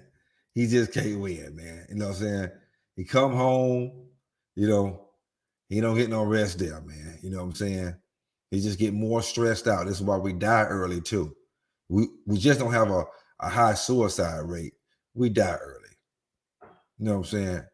The black man dies early over here off of stress. And I seen like suicide is coming in his head. Like I can't win, man. Nobody has my back, man. The niggas want to kill me. You know what I'm saying? The black woman, she's against me. You know what I'm saying? Yeah, the white man, you know what I'm saying? He bent on my neck. He's sitting back laughing, you know, laughing, eating pork. Raw pork or that. He eating raw pork, laughing. No pillow of rest, man. The brothers out here, then they can't, you know, the white man throwing them in prison. He kicking them out of the goddamn, like I always say, kick them out of school, send them right to prison, get them out of prison, send them to some kind of goddamn slave factory, you know what I'm saying, that he making crumbs off of. You know, America, you still haven't repented. Like my granddaddy said before he died, man, old Baton Hall Jr. in Waycross, Georgia said, America has never repented for what they have done to the Negroes. You know what I'm saying? You got the black. Come on, man. This suicide thing is dangerous, man. You know, to all the brothers and sisters, you know, we love y'all. Y'all thinking about suicide? Call someone, man. And just talk. You know what I'm saying? Venture out. You know what I'm saying? Talk to someone that, you know what I'm saying, that's mature enough to listen to you. You know what I mean? And so they can give you sound advice. You know what I'm saying? But I ain't gonna be too long-winded, you know, on this right here, man. Y'all, Brother Don Yehuda, man, what you think about the suicide rate in the African American community, but especially with the black man? Like I say, is 80% in America of African Americans that count for 80% of suicide, and then 80.38% of those are black men. Right. Yeah. I mean, it's unfortunate because, you know, I said that in all sincerity and honesty that at one point in time, which might be showing my age, is that when I was younger, it was never thought of as any black person committing suicide. There were certain stereotypes, just like in the black community, we have stereotypes, white community has certain stereotypes. And one of the stereotypes for the white community was suicide. Anytime you heard about people jumping off a building, hanging themselves, shooting themselves, etc., you never thought it was a brother or sister in your own community that did it. You always thought it was some white man or white woman that did it. But we see times has vastly changed. We see that the mindset within our community has demoralized and degraded to such an extent that, like you said earlier, all of these things we spoke about today and a lot of things we didn't, all plays a part in the suicide rate within the so-called black community. because the weight of the world is on our shoulders. We have so much or so high of an expectation, but yet we're not actually meeting the criteria of that expectation. And so what's happening is we're imploding on ourselves, whether it's self-inflicted or acting it out on brother hate and killing our brother. You know what I'm saying? So once again, this is a paradigm that we as a community, and like you said, we have to talk. You know what I'm saying? We have to talk. We have to address these issues. We can't keep skeletons in the closet. We can't keep our mouths shut, because they said a closed mouth don't get fed, and it doesn't get help either. You know what I'm saying? When you read in the book of Malachi, chapter 3, and verse 16, it says, "Then they that fear the Most High spake often one to another." So if you fear the Most High, meaning that you understand the judgments, you understand the covenant, you understand everything that comes with being a Israelite, a child of the Most High, that you should be speaking one to another frequently, all the time. Because if you don't, how do you know what's going on with your brother and sister? How do you know when they're, need help, when they're hurting? When there is something going on that needs to be addressed, or a support system that needs to be built. So we have to be in the mindset of staying in contact with one another. You know what I'm saying? And asking the hard questions. You know what I'm saying? Be a busybody, man. A lot of people don't, we don't know what's going on because we got that stigma. We don't want to be in nobody's business. But a lot of times people secretly are crying out for help. You know what I'm saying? They want you to inquire about what's going on. They're not going to just volunteer it in many cases because of pride or shame, whatever the case may be. So if you see something's off, make sure you probe into that to make sure that brother or sister is all right. Most definitely. It's like the brother Let's Talk Knowledge and Wisdom Radio podcast earlier. He said, reaching out for help in the Black community has been taboo and considered a weakness. And now he say, we think that if we struggle and fail, then we are failures. And that itself plays a significant role in the high rate of suicide in our communities. It's very sad. And it is. It's very sad. We don't want to keep y'all alone. We just want to touch on that real quick and just let y'all know, brothers and sisters, know that you have people that have your back. You know what I'm saying? We know what y'all going through. We're going through the same things. You know what I'm saying? A lot of contribute. You know what I'm saying? We could trace all this back to white supremacy. That's why this topic goes right along hand in hand with white supremacy. You know what I'm saying? But now we know the problem. The solution is coming back to who you are mentally, your morals and values, and your structure, you know what I'm saying, or who we are as Hebrew Israelites. It's in the Bible to teach you how to conduct yourself as men and women, and teach you about not giving a damn a lot of times. Some of y'all give a damn about what people think. You think you got to uphold a certain image because this is what the white man get out to you. But you see the white man that's rented out to those celebrities, and then he take it back. He giveth and he taketh away from your ass.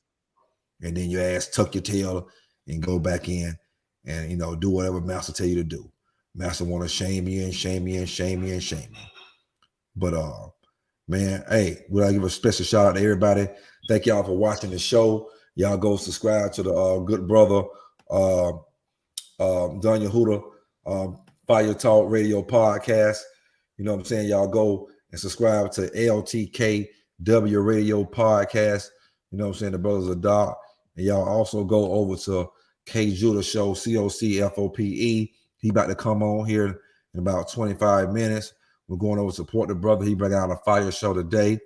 You know what I'm saying? This is how we do. We support each other. You know what I'm saying? We show Black excellence. To all you brothers and sisters that, we may have offended through our the way we bring out this truth. We got the week, we really don't give a damn. But though, don't take everything personally. Come over and still support. You know what I'm saying? We still love y'all. Brother Daniel Huda, man, final thoughts on today's show. Yeah, if I may, I just want to leave him with a scripture. 1 Kings chapter 8, starting at verse 47. Yet if they shall bethink themselves in the land, whether they were carried captives, and repent and make supplication unto thee in the land of them that carried them captive, saying, we have sinned and have done perversity. We have committed wickedness And so return unto thee with all their heart and with all their soul in the land of their enemies, which led them away captive, and pray unto thee toward their land, which thou gavest unto their fathers, the city which thou hast chosen, and the house which I have built for thy name.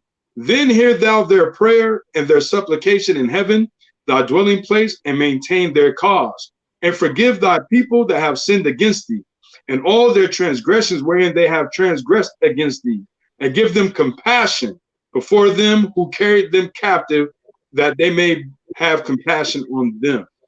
So with that being said, that's the solution. That's the blueprint. We have to come together, make supplication or repentance unto our sovereign, our higher power, the Most High Yahuwah, and he will hear our prayers and he will show us compassion in these lands of our captivity. With that, I'm being said, thank everybody for tuning in. I'm your host, your co-host, Don Yehuda. It was a pleasure, building with you brothers and sisters in the chat, and with you brothers Adak and Sadak that was on the panel. And most high willing, we'll be here next week to bring out the good news. And brothers Adak, Let's Talk Knowledge and Wisdom Radio. So once again, shout out to K Judah, man. Y'all go to hit that subscribe button over there. His final scripture, he says, to my people, Lamentations 4 and 7. As for us, our eyes has yet failed for our vain help. And in our watching, we have watched for a nation that could not save us. And I think we know who that nation is. You know what I'm saying? Great scripture you brought out, brother. Great scripture. Shout out to Professor Lovely Lady and everybody who always donates to the Scoring Black Man podcast. Everything, every little thing helps. You know what I'm saying? I mean, I just use it for the StreamYard. And but shout out to that sister. She's a powerful sister behind the scenes. I want to give her flowers while we're on this live. And like I like to always end my show off with the book of Ecclesiastes, chapter 12, verse 13 and 14. Let us hear the conclusion of the whole matter. People want to know what the solution is. Well, this is the solution. Let us hear the conclusion of the whole matter. Fear the Most High God and keep his commandments, for this is the whole duty of man. For the Most High God shall bring every work into judgment with every secret thing, whether it be good or whether it be evil. And we hope y'all enjoyed today's show. We're going to come again with another powerful one next week. We got it already pretty much worked out, but hey, you never know how the week goes along, man. It might be a part 2 to this, or it might be something else, man. But until then, peace, love, and hair grease. Love you all.